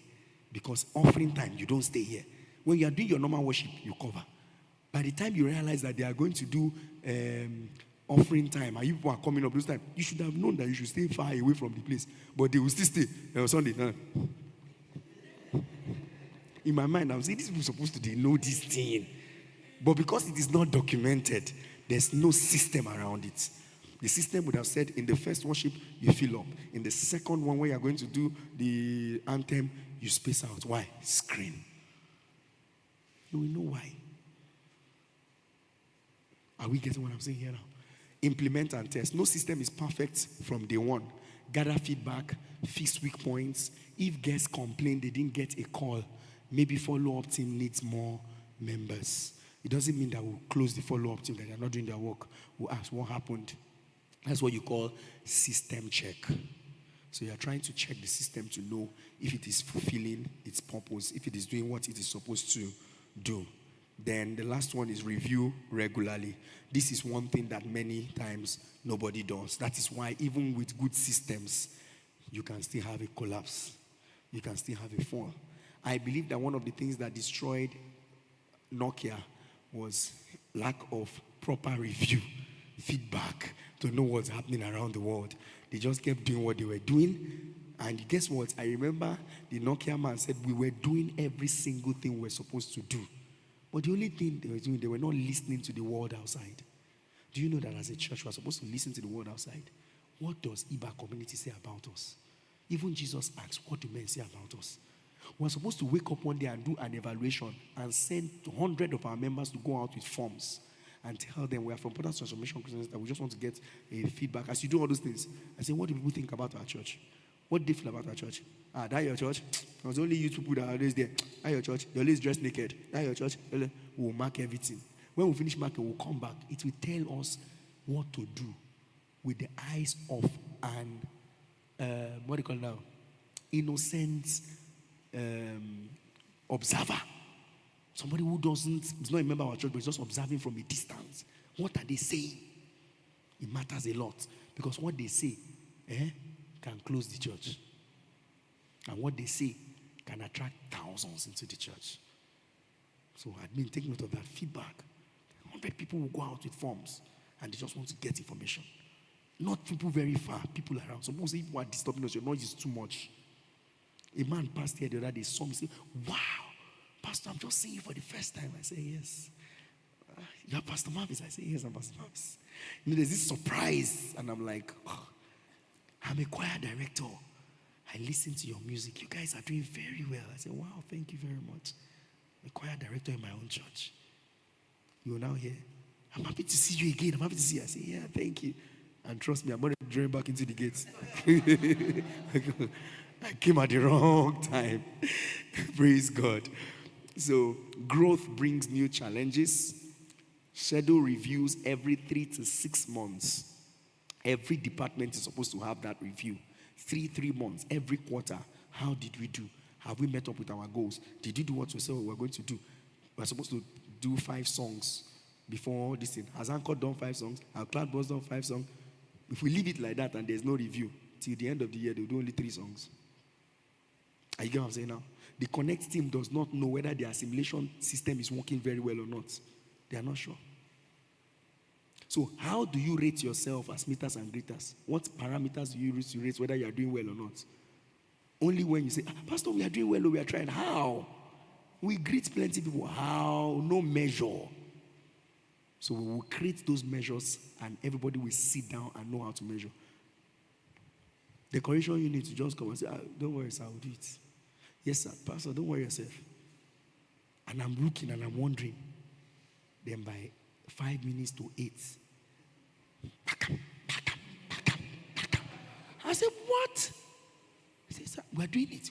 We're doing it. I'm like, no, I didn't say you will not do it. I'm saying that there should be a time to stop. 1 hour before service, everything has ended. That way you will not have embarrassment of maybe scaffolding trying to fall on the head of anybody. Because there's a procedure that we cannot be. I went for a meeting. As soon as we're in the meeting, they wanted to do a check. They told all of us to go out. So please, we'd like everybody to exit the hall. The services of the entry into the hall is supposed to be 15 minutes before the program. You have taken your seat. You understand? If you drop your notes, it's at your owner's risk. Everybody went out home. Why? By the time they closed the year, sound check, 2. Blah, blah, blah, blah, blah, blah. I say, what is sound check? We go to see sound check. What do sound check on office? But they have agreed. There are certain things they want to do. Maybe the way they want to turn on their lights or turn on their this. Some people are carrying this TV when service is going on. What if it falls on somebody's head? He says, Pastor, no remote, sir, no remote. That's how remote you are in the village. We wanted to buy remotes. We didn't see remotes. Now just imagine that the TV falls on somebody's head. Bam. Sometimes bags, wire bags are under there. The day Abe came, bags were there. I said, God, because there are no checks to know that these things are not supposed to be like that. Are we getting what I'm trying to say? Yes. So after now, we will go back and set up everything and reorganize it. The same thing happens in our private businesses. The reason some people cannot grow beyond the level, they can't scale up. Never. They can't scale. Where they want scale go? They don't know the procedure. They will get stuck. Are we getting what I'm saying now? They get stuck rather. So as church grows, follow-up may need CRM software. There are other softwares that we need, church management and resource softwares. Then not paper cards and other things. You begin to do all those kind of things. The best thing is that as time goes on, trying to make sure that everything is automated. I gave a cake illustration. Can you show that cake illustration? Is that there? Do you have it? Is that all? Oh, that's all. Okay, that's all. So if we're doing a baking illustration, baking a cake requires recipe. Number 1 is know the type of cake you want to bake. That's vision. Is that not? Number 2, define what success looks like. Is it that the cake has to be fluffy? Is it has to be sugary? Is it supposed to serve? Is it number cake? That is, we want to serve 1,000 people, whether it's sugary or fluffy or tasty. That is success. We succeeded if this cake serves 100 people. Do you understand what I'm saying? That is success. So whether it is sweet or not, the question is, did it serve 100 people? Then if that's not the purpose, we want it to be very, very fluffy. We want it to have more. If it's not like that, it has failed. Number 3, the recipe. We follow the process, recipe, everything that must be followed. Then tax. Who is going to get the flour? Who is going to turn the powder? Who is going to do this one? How will they do that? By the time they check all those things, you know who is supposed to do what. Then you teach other people how to do the same thing again. That training is key. Do you know how to do it? Do you know how to do it? Yeah. I say all of us can do the same thing. Now it is time to have another branch. If everybody can do it, what am I doing here? That is how people expand. Do we understand it right now? Thank you very much. God bless you. So, I would like questions. Questions.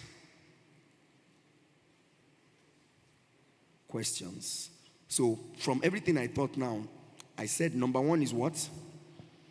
Building systems. Number 1 thing is to do what? Clarify. Yes. That means, what does the system do? Number 2 is what? Define desired outcome. Is that not? What does success look like? We must know what it looks like. Number 3 is what? What is the step-by-step flow? Document it. Number 4 is what? Assign roles. Who does what? Is that not? Then number 5 is what? Document it. Standard operating procedures. Write down the recipe. Write down who should do what, how it should be done, time frame. Number 6 is what? Let everybody know how to do it and do it again and again and again. Number 7 is what? We'll start using it. Then after we start using it, number 8 is what? Review what we have used. Did it work? How did it taste? Is it making sense? We check it again. Are we here together now? Yes. After we have done that, we'll now set time frame for the reviews. 3 months or 6 months or 1 year assessments. The same thing can be done to every and any other business. This is what people are paid in organizations to monitor, to check, to do. They just check process. They just follow the documentations. They want to make sure that people are following organizational best practices. This is the best practice. We will follow it. If not, you will have people who say, from where we are coming from, this is how we used to do our own. You know that happens in church alone. Say, I don't even know why they are doing like that in church. They just carry the basket and pass left, pass right. Now, I want church to keep basket in the front. Everybody will walk. Oh. How can you not have leg to walk to the Lord? You'll not be wondering that. I don't understand. I say, no. That's a sign to show. The Bible says everything that has breath, praise the Lord. You show you have breath by walking from where you are and put your offering. That's how we do it from where we are. But when you come here, this is how we also do it from where we are. Procedures. If we need to change, we will agree and change it. So questions from the first part, the second part, and all that. Okay. Those that are online, I expect questions from you also. Yes. Good afternoon. Good morning. Good evening, everyone. Good evening, Pastor Sir. Thank you so much, sir. So I want to ask, in relation with having a team. Yes. When you have a system in place and there are certain persons that just that are just like loggerheads, they're like bottlenecks, they just don't want to adapt to it. You tell them that this is what you're supposed to do. I can see that you have the skill to be able to do this, so I want to assign this role to you. But they're just not doing it. And you're asking, you're like, what is going on? They're not giving you a tangible reason. And it is making a system fail. But because we're in a church system, there's a way of, you cannot just remove the person from the workforce, like, you cannot just remove the person from the department. How are we supposed to undo those kind of persons? Yeah, one of the things you want to do with that kind of thing is to first of all have a discussion with the person and show them, do you have a standard operating procedure? No. That's why they are doing what they are doing. This is how we do it. Say, who wrote it? The church government. Okay. What if I don't do it? We will remove you. Can they remove somebody? Yes. You now give them an example. We will refer you to technical department. Go and carry speaker. You don't have a social life, so you don't do social media. You talk to them gently, encourage them. Some of them might be in your department because they say they want to come and learn it. And the person that wants to learn has over-sabi already. So you just show them, this is how we do it here. Nothing wrong. So you get what I'm saying now? Yes. Then if you cannot handle it, you go to the workforce head to set up a discussion with the person, counseling system. They talk to the person. The person say, oh, no, I didn't mean it that way. She reported me. I'm sorry. My surprise person come back to you and say, I'm sorry, I didn't say no, I just thought to help in the whole situation. Okay, no problem. Do you understand what I'm saying now? Okay. Microphone will move to you. Good evening. Good evening, sir, and good evening, everyone. Thank you very much for the thought-provoking session. My question is on the aspect of documenting your SOP, and I'll be coming from from that aspect. So, in a situation where let me put it this way. If you document your SOP, is it supposed to be in a soft copy or in a hard copy? So that if there will be a change of, management, the new people or the incumbent persons will have to, get the changed or to get to know the system better. Is it supposed to be, and in whose custody should it be? If it's soft or hard copy, in whose custody should it be? It's a document for everybody in the organization. That's why it's a standard operating procedure. Everybody in the department has what to work with, and you can give them hard copy, you can give them soft copy. It can be reviewed. Do you understand? If it's a hard copy, when it's time to review it, we review it and tell them we have reviewed the hard copy. This is what we are using now. If it is, for instance, when you join some organizations, they have their handbook and everything. You get what I'm saying now? So you know what is applicable in the organization. Everybody has it's a public document to that organization. So it's not something hidden. It's just that in a funny way, it looks like it should be something hidden so that everybody doesn't know what we do. But if what we are doing in our own system is needed, we give everybody there to see it. So whenever it's going to be reviewed, we review it. In fact, procedures are supposed to be reviewed as the organization becomes larger because you will always need review. Okay. There's a hand here. Okay. Good evening, everyone. Thank you, Pastor, sir. Yes. Okay, so I think I'm going to come from the business angle. Okay. So let's say I've done quite a number of try and error, Errors. and somehow I was able to find my feet. Yes. So in a system where it's documented, so we use handbook. It's documented. It's a soft copy we send to your mail. You read and you sign. And over time, we notice that they really don't follow what's in that book. I don't know if we have to tell them, always go back to read. So I think you already answered the second question where you said over time, they should always review, the handbook. Also, this is not to pull anybody down, but I think, my worst staff is from church. Yes. My best is still from church. I think it got to a point where I specifically had to have a meeting with those from church. And I said something. I said, if you were attending another church, I'll be like, I don't know what your pastor is preaching, but we attend the same church. We know what Pastor Madvis preaches. Why are you doing this? Why are you doing that? So your preaching is like, it covers all round. Yeah. So at the end of the day, I'm sorry is not far from their mouth. I'm sorry. Yes. But that doesn't change the fact that they will still go against. So I'll use a scenario that happened recently. Ideally, if you're not going to join a class, I'm the intermediary between parents and the tutors. Maybe some have contact of parents. So you are to call me, let me know, and I would let the parent know, I'm sorry, ma, so a particular tutor will not be joining. And I was home, and I usually say I don't like to be at the mercy of parents, always saying, I'm sorry, when you're supposed to do, your job. Then I called, the parent was like, oh, my child has been waiting. And this child is a preschooler, 4-year-old. The attention span is short. Mm-hmm. And she called and was like, oh, this person has not joined. I was so angry. But I didn't yell at the tutor. I called. And she said, oh, I'm on my way home. I was like, why didn't you tell me? We will always reschedule. Then she said, I had to reschedule until, 13. She said 15 minutes. I told the woman 30 minutes. Then I didn't see anything because later I had to have a talk with her and I said, if I had said something, I'll say something I'll regret and I don't want to do it.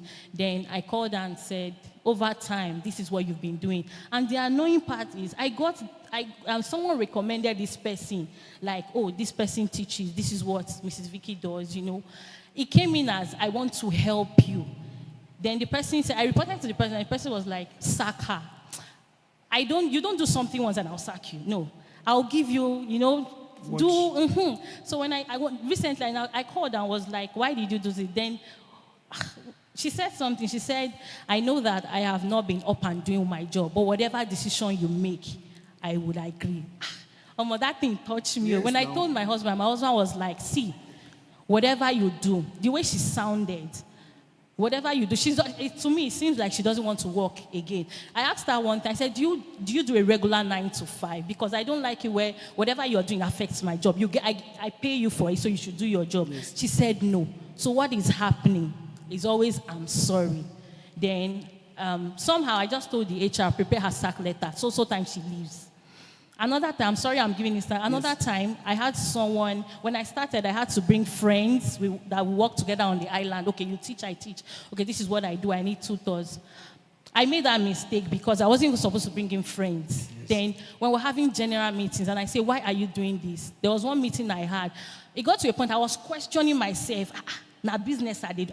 Let me get this business at all. Or you are my boss. Like this, at some point, the staff were acting like they were my boss. Then they would start telling me, I know when you started. That's like the friend I brought. I know when you started. I was encouraging you, blah, blah, blah. I didn't see anything because, fine, I've never done business before. You know, I didn't know we'll get to this point. Yes. I could not see anything. Then, recently again, someone called me out on social media, not necessarily tagging me, our previous HR. I think she was not doing some things, and I called her. Then I will always tell her, you are stressing me.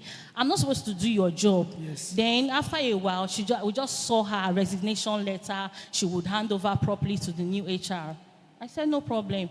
Then it was a staff that sent something to me. Oh, I saw something, and I would like you to read it. I was scared. Oh, tell me. Then the person screenshotted from LinkedIn. She posted on LinkedIn and also on Twitter and sent it to me. Then, you know, there are some things you say online that you pull a lot of crowd. Yes. Negative, I think negative, basically. Then she said, have you ever worked with terrible bosses?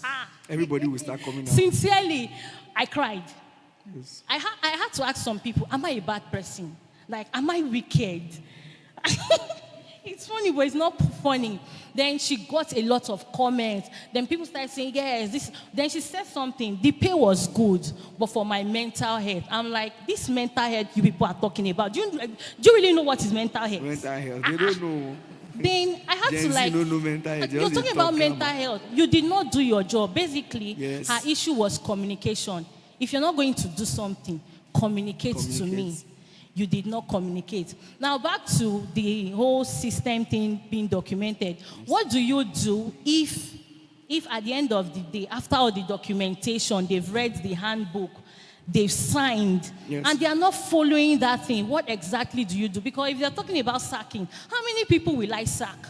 Now, there's something we call reports. Every Monday before 12, you send in your reports. If you don't send in your reports, because I get to review the reports, if you don't send it in, there's a fine attached to it.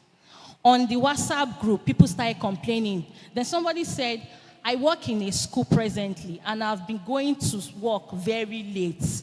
They will not deduct a dime. But Vicky will say a thing and will stand on it. I'm like, I don't understand. This is a job. You're paid to do it. So at the end of the day, what do you do if they don't follow whatever guidelines, whatever is on your handbook? The school the person works in will soon close. That's just it. Let me tell you something. People like you are the ones that run businesses that don't die. The other frustrated people, their businesses have died. It takes hard people. In business, to be a CEO, you have to be brutal. If you are not brutal, your business will not work. Anybody can say anything. Now, one of the things I want to say is that if they don't do what they will do, what does the handbook say? Your handbook must talk. You want to say something, you work in organizations. I wanted you to also add to that so that we can balance the thing. Okay, so I just want to add to that. I was going to work in my work. And let me not talk about my work. I was You going are to work working one day. administrator par excellence. There's what they call carrot and stick approach. So I was going to work. I saw the lady, she was sitting beside me, and then she was talking to someone on the phone, and she was saying, telling the person, I'm depressed right now. Da, da, da, da, da, da. And so she now said to the person, you can't understand what I'm going through. It was 8 o'clock in the morning, and through our conversation, I got to know that she was supposed to resume 8:30. We're still at Yanopaja. The bus had not moved. They had finished. Everybody was already in the bus. They were collecting money. The driver was now doing. So that alone gave her mental stress. How? Because when she gets to work, she's supposed to resume by 8:30. She's meant to clock in, and it's digital. So if she doesn't clock in by 8:30, they're going to deduct her salary. If she does that consistently for 3 times, if she does that consistently for 3 times, she's going to get a query. I don't know her. She was talking to somebody on the phone. She was already pressed. And then she has incentive for performance. If she's short of attendance, not performance now. Even if she performs, because of attendance, they are going to still incentive. So she just wanted the driver to move. Immediately we got to Ikeja like this. We needed to see the way she was running. So this is it. If you put carrot and stick, people know what they are working for. So she even told the person that if I get to work after 8:30 now, 8,000 naira from my salary is gone. So it's not because she wants to cut people's salary all the time, but because she wants them to know that this is what we are doing and this is why we are doing it. If you're not comfortable, if she gets a salary cut often and often and often, it's that she adjusts or she leaves for the person that wants to do it to come. And that's why they put carrots and sticks. So the carrots is you get incentive if you do well. You get a stick, which is the cut or whatever if you don't do well. Thank you very much. Do you understand that now? Yes. It's just like what I was saying at the meeting, that we'll now start doing best stuff and I'll be giving something for that. You understand? Like in our office, I made 25,000 this month from lateness. 25K from everybody's lateness. Not submitting of report. You're not doing anything bad. The only thing is that just check your own conscience and be sure you're very right. Do you understand what I'm saying? Be sure that you're following standard procedures that are documented. This thing is what we have written. This is what we are going to follow. Those that could not follow, their own has closed. You can't close my own. Do you understand?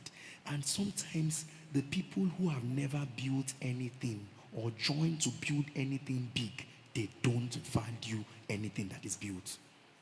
They don't know what it is. If you have not joined somebody to be something, you bear the burden. You know, there's a way you walk close with owners, you bear their burden, they share the load. You will know that no. You are the only one bearing the burden of the organization. If somebody is bearing the pressure of the parents with you, no, I don't like this, I can't take this anymore. And you are there, you say, I'm sorry, ma, don't worry, ma, we're going to get it done, ma. They now see 3 times, 4 times. No, she's going through a lot. Now she get mental health, which she's supposed to talk about. Do you get what I'm trying to say now? So many times, young people who have not worked in corporate settings, when they start their first 1-2 jobs, they misbehave a lot until they have learned.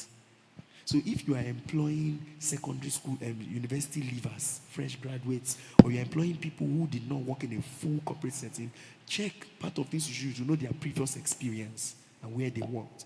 Anybody that has worked in a corporate standard setting, they have learned their lesson over the years. The ones that have not, they are still talking, they are ranting. They will rant and rant until they be rant out of all the systems. So you will not lower your standard because of them. Rather, you make yourself, like you said, the carrot and stick. These are my incentives for the right things. These are my strokes. If you don't get whatever you're supposed to do, and the system will run. I know you when you started. So what? Doesn't change anything. These things you are saying now, it happens in church too. There are churches where somebody will say, no, be 2 of us start the church together. I did here now. I did here. You did here, so did God give 2 people vision? It's one person that gave vision. Every other person comes to support. If the person that is supporting is not doing what they are doing, you give them warning, you give them query, you show your system will show it so that they will not just say randomly just kick me out. Do you get what I'm saying? Somebody talked about their resignation from my organization and was trying to, in church, I said to all those things too. said too many of those things. It's not easy. Oh. The mental health of a pastor, I need repair. So I was deep first, so that was the case I was on, and somebody referred somebody to a job. Then it was like the person started a job, so she got many experience. He has the gadget of the organization that you're working with and everything. So at the end of the day, this person that referred you is saying that you are not meeting up with what the boss is saying. Again, we know that the boss is harsh. You have said that. We know that the boss is. I've always told you that leave Elijah's anger and focus on his anointing. Leave his anger, focus on his anointing. What you want is double portion of the anointing. Elijah did not say, give me double portion of your anger. Say, give me double portion of your what? Anointing. What you want is their skill, their wisdom, their intelligence. If it's growing and it's affecting all of us and we're growing, fine, let's move on. Because the closer you get to people, the more flaws you will see. Some people are here now. They see some pastors laughing on the screen. Wow, God bless you, God bless you. No be so then they laugh for office. I have been to office before where you will be shocked to know that the man of God, people walking around, is as if tension is on them. And I'm wondering about it's not supposed to even be like this. It's too much now. But when people are, oh, how are you? How are you, everybody? When you enter, move. Ah, man, what exactly is this? Because when you see people too close, you will see a lot of things. What you see is not your business. What you are called to do is your business. Focus on that and do it. So where you have a lot of challenges with people in church is familiarity. Set your standard operating procedures. If some of them cannot follow it, they will leave. How many people will you sack? Many. This generation, they are not ready to work. You know why? Most of their work is remote. Most of their work is in their house. So it is a generational struggle. Then very soon, it's true, very soon, everywhere will be saturated. Then we will go back to reset. The system will reset itself. Whenever there's a new trend, everybody feels good. By the time what you are doing remote and we are paying you 1 million for, we realize that there are 40 other people that can do it. We will drop the pay. When we drop, we'll go back to reset. Anytime a new trend starts, this is what you will get. People will bear the brunt in that initial position. After a while, people will start. Chibi is remote they are doing now. For instance, say, oh, guy, if you're not going to come physical, leave it. What caused the problem? The person was working 3 times physical. Then they move it to 2 times physical. Then they move it to once a month with the gadget of the office and everything. And the guy is saying, my own work is not moving. I now ask, do you use the gadget to do your private job? Yes, sir. Do you use it? Yes, sir. I say, but why is this? He said, but I'm trying to do my own. That's why you submitted the resignation letter. They told you that they are going to resign at the end of the month, give you time and everything. You now sent in your own letter that before that their dates you are going. Who taught you on the job? Who called you when you did not know this thing? I said, go back and repent to your employer. So you saw on my status 2 days or 3 days ago, I said, don't shut the door when you are leaving, not for your sake. You might not even need the person again, but there might be somebody you would have referred that would have been the person's best opportunity in life, but because you shut the door, the person cannot enter. Doors you close are not necessarily because of you. It might be somebody around your space that would have entered again. So don't feel bad about what you're doing. Just put your systems and your procedures and make sure you are raising your organization. You know, another thing is when you said, I learned by trial and error. It's a hard way to learn. I posted something on my mentorship page for some pastors in one group that I belong to, another 2 or 3 days ago. I don't know. You saw what I put there. Copy straight. Don't do trial and error. Go and look for whatever is working and copy it. Drop it, then start editing it. How would you suffer yourself? It can take 8 years to start anything fresh. It can take 8 years of your life to start anything fresh. So copy what works, then bring it into the peculiarity of your own system, then refine it. It will be working. Those of us that did, why I'm saying that I did trial and error, almost 4 years of ministry. I didn't, until we're not open to training. So this will do training. This is, I started looking for evaluation reports. This one online, that one. I started asking questions. I started checking everything. I now discovered that, it would have been far easier if I had known earlier. Do you get what I'm saying now? Exactly. So that's about that. So don't let it bother you. Whatever the person posted on the page, you will see among all those comments, somebody too will post that some employers are toxic too. Somebody will post that one, leave the rest that one. Say, it is for that person's day because that is the key thing being said. Tomorrow, somebody will attack employees also that are toxic and hard to deal with. It's a good thing. Yeah. Employees, there are many employees that are very difficult. Some people, you'll be talking to them and saying, no money I go pay. In church, people say that. Is it not just fine? They'll collect from me. Let them collect the fine. Them the consequence. You know what they are doing? They are lowering the fabrics of their character. Lower it. It's lowering. You're lowering. Very soon, you will lose a conscience that is right and start living anyhow. We have to be careful. Let it go here first to come back here. No, how many people want to ask questions? Because the whole thing is okay. Okay, now make your question as brief as possible. Then we'll just answer it and close because of time. Thank you very much, sir. Good evening, sir. Good evening, everyone. Please, no new questions. Oh. Only the hands that were raised. Let me count. Where are they here now? No, count. Timmy, please count. Number the people. Let them know their number.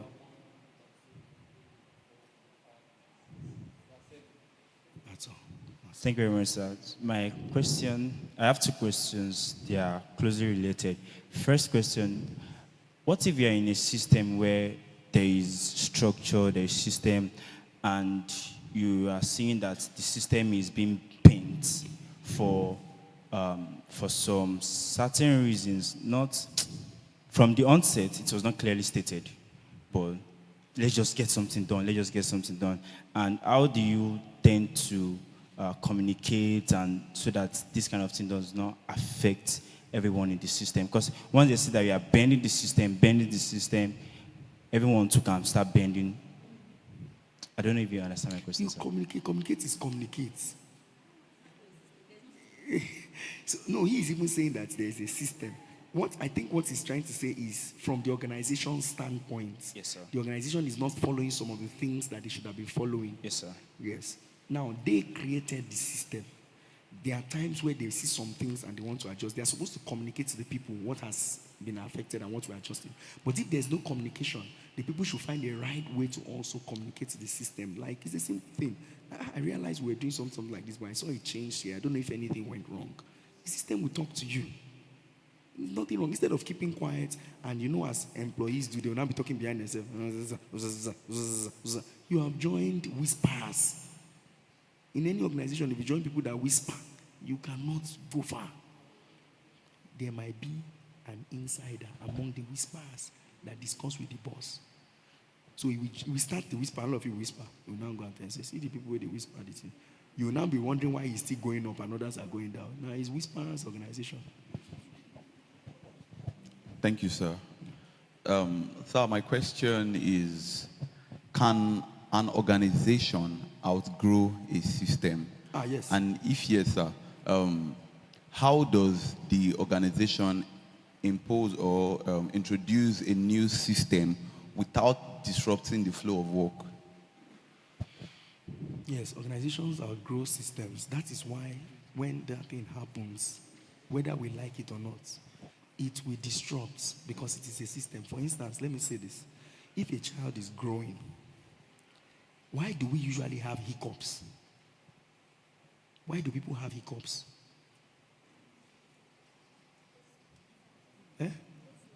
Go online and Google, why do we have hiccups?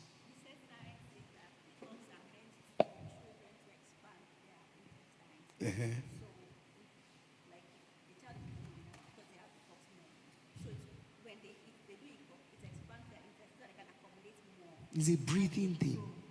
The number of oxygen that is being locked up inside is a rush of it. It's a rush of it. You understand? Because the child is growing, there will be that, it will adjust. They don't go die. Do you understand? So when it happens in an organization like that, the organization is trying to get more air. It's trying to ventilate.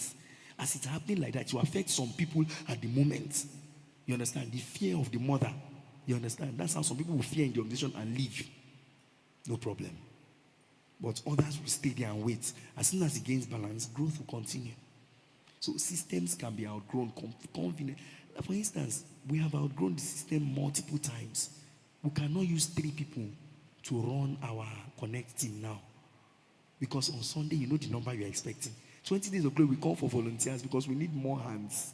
So we outgrow that one, we create another one. Do we understand? So it's normal. It will affect it, but the system has to readjust. And whether it will affect some people, yes, that's how it works.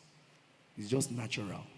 But it should be communicated when the adjustment is happening. The organization has the right to communicate what is about to happen and the consequences of what will happen so that everybody is carried along. It doesn't come to anybody by shock. That's what's wrong. That's the reason why some people prefer to work in government settings, because no matter who they change, everybody will remain. But when an organization comes and they buy a particular company, they can say they don't want all this stuff. You go and start your life afresh. But if it's government settings, people will still be working.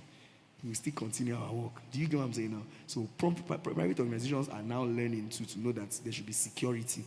And we have labor, whatever, but they are just not working the way they should work. Thank you, sir. So my question is, does video recording count as a system whereby you record a video of yourself cooking the recipe and everything, or maybe like the connecting, maybe you make a video of yourself like talking to somebody and like, oh, how are you, your name, everything. You now record the whole video, that means you've documented it in the recording, right? Does it count like, okay, maybe when you now like keep everything in a file and then send to new people so they can keep on watching it, seeing everything you do and everything. Does it also count, Yeah, or it can. do you have to write it every time? It is a documentation procedure that is standard. And this is what we do, see it. But if it can be written, fine. But what cannot be written has been visual, has been done into visual. It counts. It counts. Okay, Pastor, thank you for this opportunity, sir. In ministry level, in a position whereby roles are given to trained people in a department, but they are not consistent with their duties. They are doing it, but they are not consistent, and it's dragging the work of the leadership, especially when they want to give reports to the overall head. Yes. And the overall head is not seeing what they're going through, and even if they know, they just act like they don't know, because they feel the leader should know what to do. But these leaders right now, they are like, they are confused or frustrated. They don't know what to do. And sometimes they try to place fine and look as if those fine are not really working. So what should those leaders do? Should they switch the roles? Should they switch the rules, or they should take those responsibilities and add it to those that are consistent with Pastor theirs? Zaz's question, you can relate with what he's saying now. Yes, Pastor Zaz can relate with what he's saying, because we had the conversation not too long. You know, there are people that are the down chain, and you are here, and you have to report. And you are working with a leader that we want the reports. But the people are not making your work fast. They are tracking you. They are making it. In fact, some people are saying, now you carry the work past pastor for head. I beg. Can you imagine that kind of statement? Even from church people. Let's say this is what I want to do past Pastor Maviso.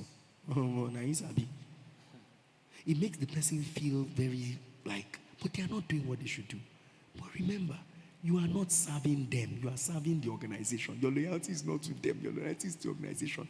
They will not pay you for anything. The organization that will pay you. They will not reward you for anything. The organization that will reward you. So what do? You tend towards the direction of the bidding of the system. Tell them what the system says and what the system prescribes. And if there is a punishment, they will go through it. If there is a discipline, they will go through it. If there's anything wrong, they will go through it. When they do it severally, see, let me tell you, people don't really like. I like that fine part. I know people don't like fine.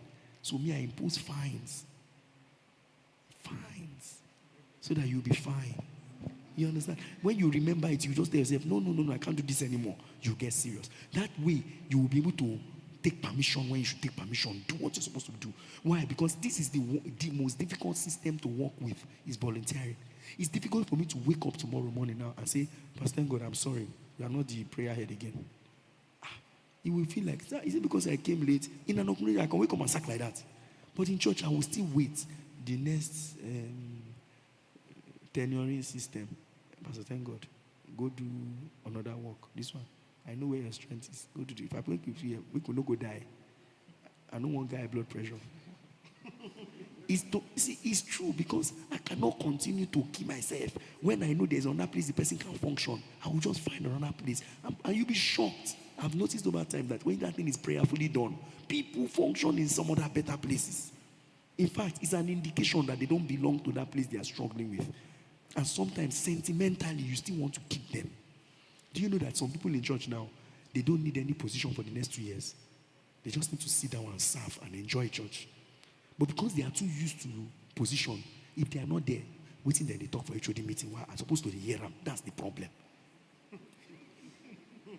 Do you understand? Like somebody like Mr. Tuji now, the visual complete, he's tired of that place. He's just there. I know. But sincerely, the reason I'm keeping him there is because of his spiritual health. I know. I know his own good. He does not see it, but me, I know he's good. And that's the difference between a pastor and a father. I know he's good. I know what will help. So he's not confident, but I know that let's stay. At least if they see me, will they see ourselves once in a while? Go to organize. You understand what I'm saying now? So you have to find a way to still find a way to, because you know that you are not just working with people for the work they do. You are considering what they become. It's a long-term thing.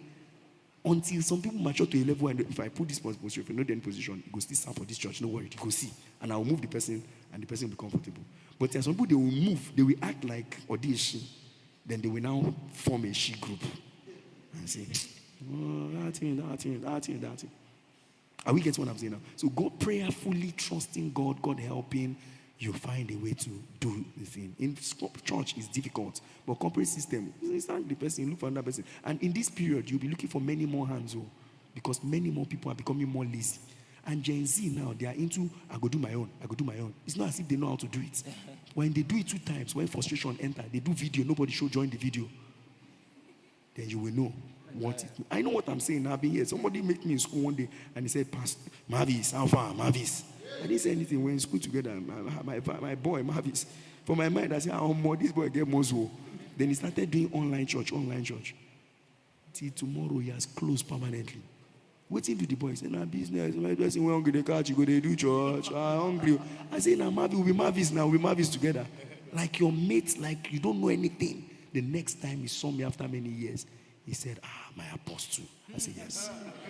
Correct. You know the apostle now. You know yourself. Because results terminate insults.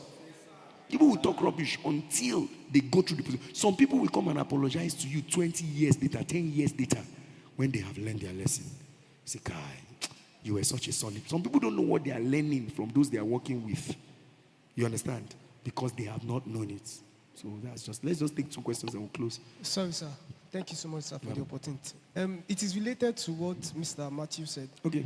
In a situation where you work with volunteers, like you said, sir, yes. and you know that these people are actually good. This is where they are supposed to be. Yes. You have tried fine. Fine is nothing to them. They will pay it. Yes. It's not an issue. They have even said that fine is not an issue. That money is not the issue. So in that situation, sir, how do you now manage that system that it now works?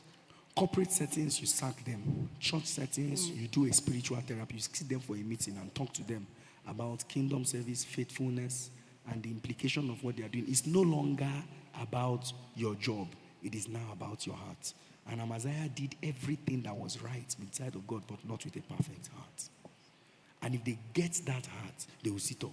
If it becomes too choking, they will tell you, can you shed more load from me, a little load from me?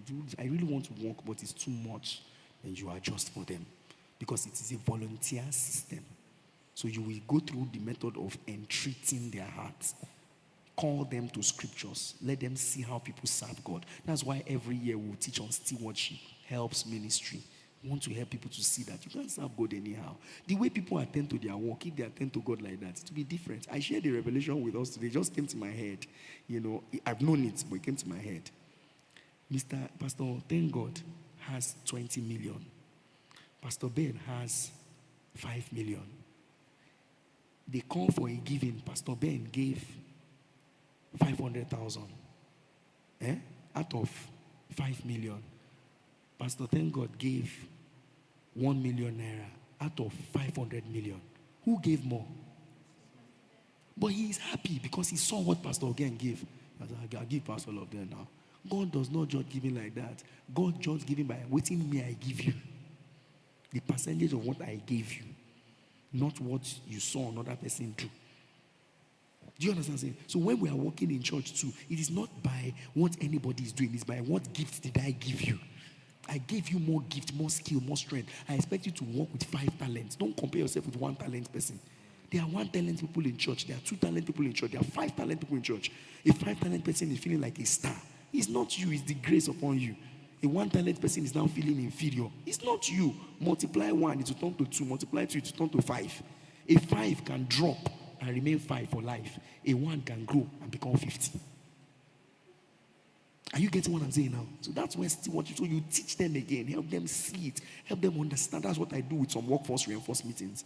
I want to work because if they don't see it, they will be laboring in vain. This kingdom, people labor in vain. It's hard labor. Look at you. Other people are everywhere. You come to church, you wake up in the morning, carry back, do this. All the day, at the end of the day, the reward, they will just pour it behind you and continue to labor. So why not teach them so that they can know it? The earlier they know it, the better for them, so that nobody suffers unnecessarily. Last question, I think. There are 2 more. Okay. No, your hand was not raised before. We have a second session for this where I will teach other things. So let me just do this fast. I'll take these 2. I don't know. You know who raised their hand, please? Oh, yeah, let's do it fast. Thank you very much, Pastor Sir. Good evening, everybody. So, I don't know. In the course of my journey in school, I've had to hold like 15 executive positions. And in all these positions, I was working with people that we are all not getting paid. But personally, I like to do the job that I am not getting paid for, as if I'm getting paid for it. Because what is worth doing is worth doing well. Yes.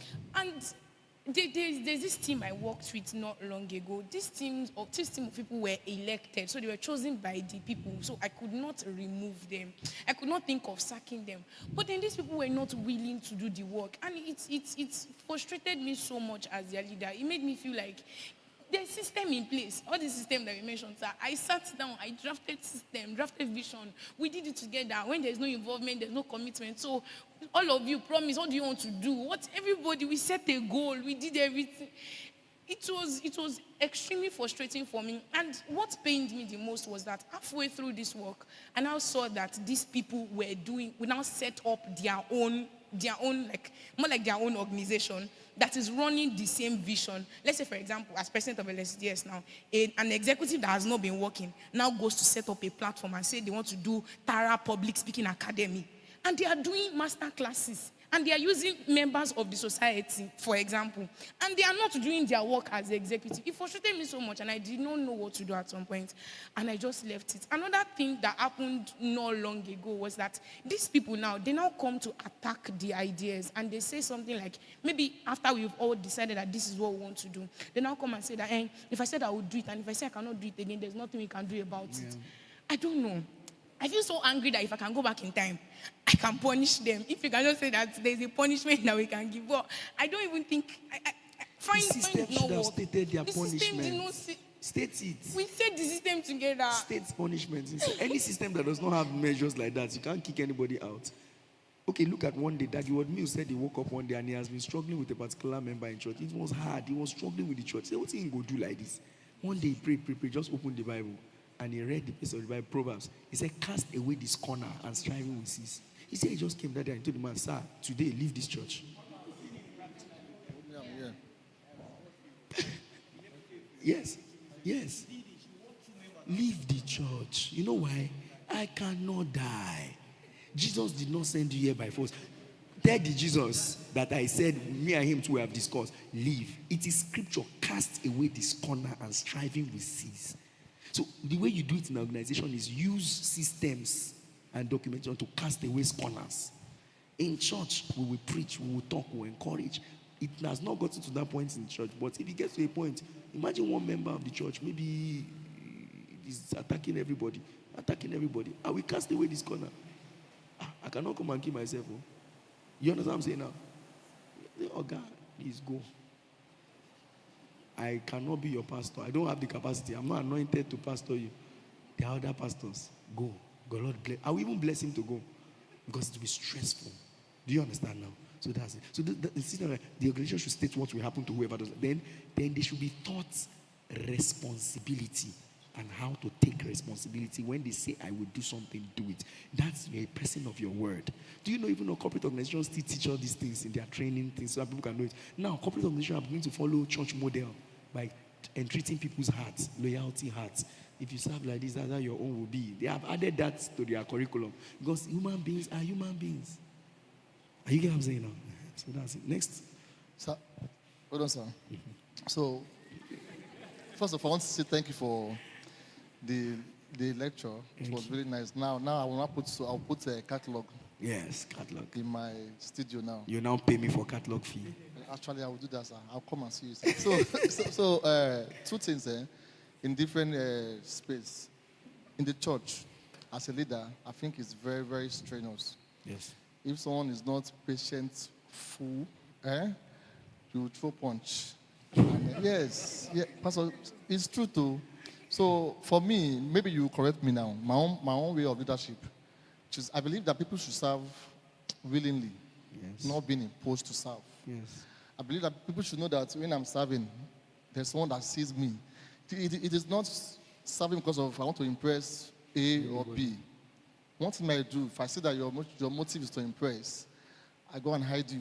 Even if you are skilled, I will now bring someone that is not skilled. Will now try and train another person until your mindset is now right. Because I don't want to walk and get curses instead of blessing. So I will try and protect you. But you may not know. You may not know why I'm doing that for you. But I think that until your mind is right, before I now put you outside. So my way of leadership is just simple. Your mindset must be right. Yeah. Even if you ask, I don't believe skill is the major. I think first thing first, when God wants to find people, it is a mindset you want. It is when you're not there, you now increase your skills. In our own space, we need skill actually, but we also need the mindset to be right. So in my own way, if I see that your mindset is not right, I will find a way.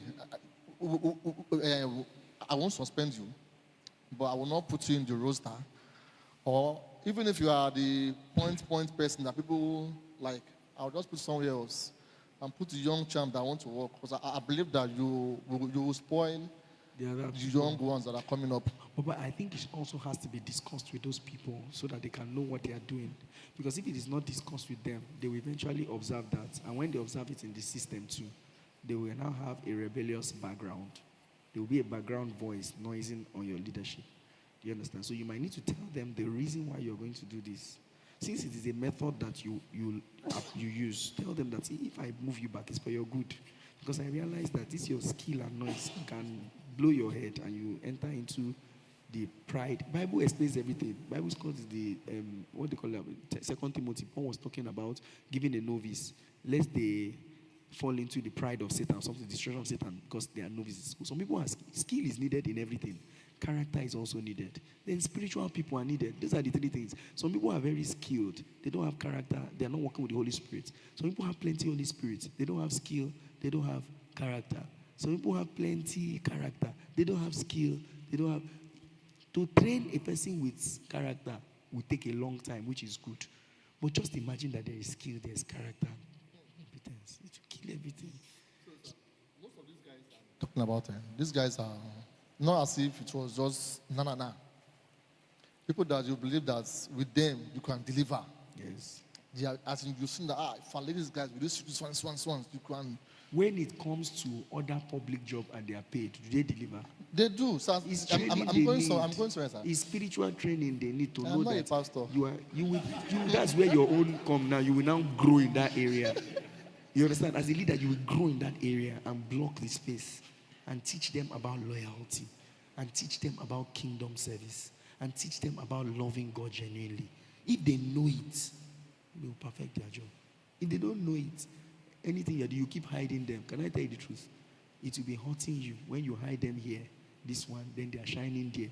You'll be looking to sides. It's difficult for any leader. But by the time you tell them and they get it, it will flow. If they don't want to do, they'll say they don't want to do. Because if I don't know your model, and you have not explained your model to me, I can pick somebody you dumped, thinking that he's the right person, and I will offend you. You think so until the person comes and becomes your own leader. So you now understand that. It always looks like that until you are in that position. I've seen people who say all this title, everything title. What is title? Title is useless. They will now make them leader. They now call them their name. They now got angry. You know, she say, Pastor Marv is laying hand on me. They tell me, say, yeah, this is me too anointed now. All of us anointed. Oh God. Now you say that me, they don't call you pastor before. But now they have ordained you as pastor. They did now not call you the pastor. You now start dying for the pastor. Do you get what I'm saying now? Yes, Sometimes like that. One more question. So just that one is for church. Okay. Now for my own Business. Because I'm a person that I like people to be free around me. I don't like people that pretend they're around me. I like people to be free. So, but when it's time for work, I believe that you know that it's time for work. Let's walk the walk. So again, your motive again. You know, all of us have served one of persons. Me, I have served persons. And the person that I've seen that So I believe that, I'm not saying I think that my service for that man, my former boss, is paying off. Because actually, I serve with my heart. And when I see people do something that are not loyal, loyalty is one of my own core values. Because if you are with me, the values, it should be that my own progress, it should be our own progress. Yes. You get now. So when I see that you're not getting to be drawing as in, not like, I'm seeing different signs, The same thing I do in church, I do in my studio, which is that I'll just put in your own line. The person will soon leave. That's why I said that I want to tell me if I'm okay. Yes. So I'll put in your own lane and work with whoever is around that I want to achieve. Are you paying the person? Okay. If the I'm not person paying is them, not paid, sir, that's why you sir, can do that. If sir, the person see, is paid, they'll be wasting sir, time in your organization. There are most people around me are not being paid actually, and vice versa. They're not paying me for learning the skills they are learning from me. Get Set now. up professional procedures. These things, that's why you are going to have those issues.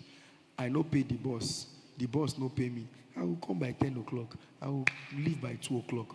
Okay? Alpha, good morning. Oh. How you day, boss?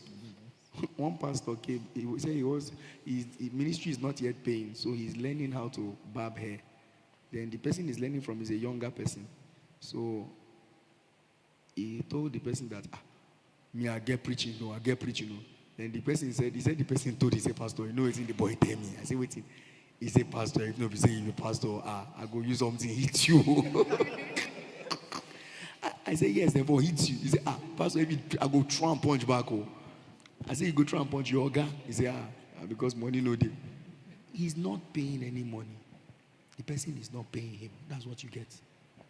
It's either you are paying. If you are paying, you will behave. You see the training we did now is free. If I put the training and I put money, people will sit up more. Do you understand what I'm saying now? Like ministry training, school of ministry, if you don't come, I'm not too bothered. I'm more bothered if you don't come for service than if you don't come for school of ministry. Just, no problem. It's okay. At the graduation, we graduate. Even if I lay hand on you and the Holy Ghost is not lay hand, it will bounce back. My hand can be on you physical and it's not there spiritual. It's because I don't do my own work. You paid for a service. If you do it with your heart, you get the whole blessing. Am I making sense? But if there is payment, everybody will sit up. Covenant University will tell you, no phone, no, you know how much they paid. Don't do it. Public university, you jump the fence, you jump gates. They don't disturb you. Even the principal will announce that we know we have gate jumpers. We're done. Because they are not paying anything. So put procedures in place. It's either they are paying or you are. If you are paying them and they do that, what will you do? Simple. That is it. Because you're wasting my time. You're wasting my resources. You're taking my space. Are you get what I'm saying now? So it's because of that thing. So work on that area to decide. Then, whether you are paying them or they are not paying you, standard procedure. Please, 8 o'clock is when we resume this office and we go. We had volunteers in church. When some people started working with me in church, it was volunteering. So they just came and anyhow will do. And at the point I had to say, no, this volunteering doesn't work like this. If you are a volunteer and you are not consistent with the times and the days you volunteer to become. In fact, I was just telling persons, I said, people are telling me they want to come and volunteer in church. Some people are saying that if they are volunteers, they are not consistent with the time and the day they are supposed to go. We will set a standard for volunteers. If it is 3 times a week you can do or 2 times, tell us that is what you will do and you will stick to it. If you don't stick to it, even though we are not paying you, I will not accept you. I don't want nuisance in my space. You understand? So I'm not paying, but I will not accept you. Then if you say I'm a volunteer, but because of that I will come 1, I will not come 2, I will push you out. I don't want the volunteer. I rather look for somebody that I'm paying and will do the right thing. And to keep a volunteer that will frustrate me. It's frustration for the boss now. You'll be thinking about it, you'll be worried, you'll be discussing with your wife another matter that is not discussed. Because that's what will be on your head. You run on your head. And sometimes you'll be saying that, you know, leg by one best. Oh, And your mind, you are believing that for me, it's not for you, it's for the system. This thing is not about you, it's about systems. It's you. Because you might want to bear it, but your system goes down. And tomorrow, the same person that misbehaved enters another space. They now put system there, is now doing very well. People sit up where there is system. So create it. So that when they leave you, they will not say that, it was these people that made me. So me, I did not make you. No be here. I will make you bar. All the discipline will enter. When you enter that place, you will know that it's as if they are loose here. That's the kind of idea you will now have. Do you get what I'm saying now? So that's just it. Thank you very much. Sorry for keeping us beyond this time. The second session of the training will happen, I think, maybe tomorrow or next. We'll announce to us when we'll do it again. I want to be able to talk some things within this. I will send us on the page SOPs, standard operating procedures. Then other people will be able to look at it and work with it. Then if you find yourself working in a space and you have this advantage as a gift in your space, you might discover that beyond what you are employed for, your employer will see more value in you, because you can help them trace the faults of systems and rectify it. Very important. Thank you very much, everybody. God bless you for coming around. Thank you. Thank you.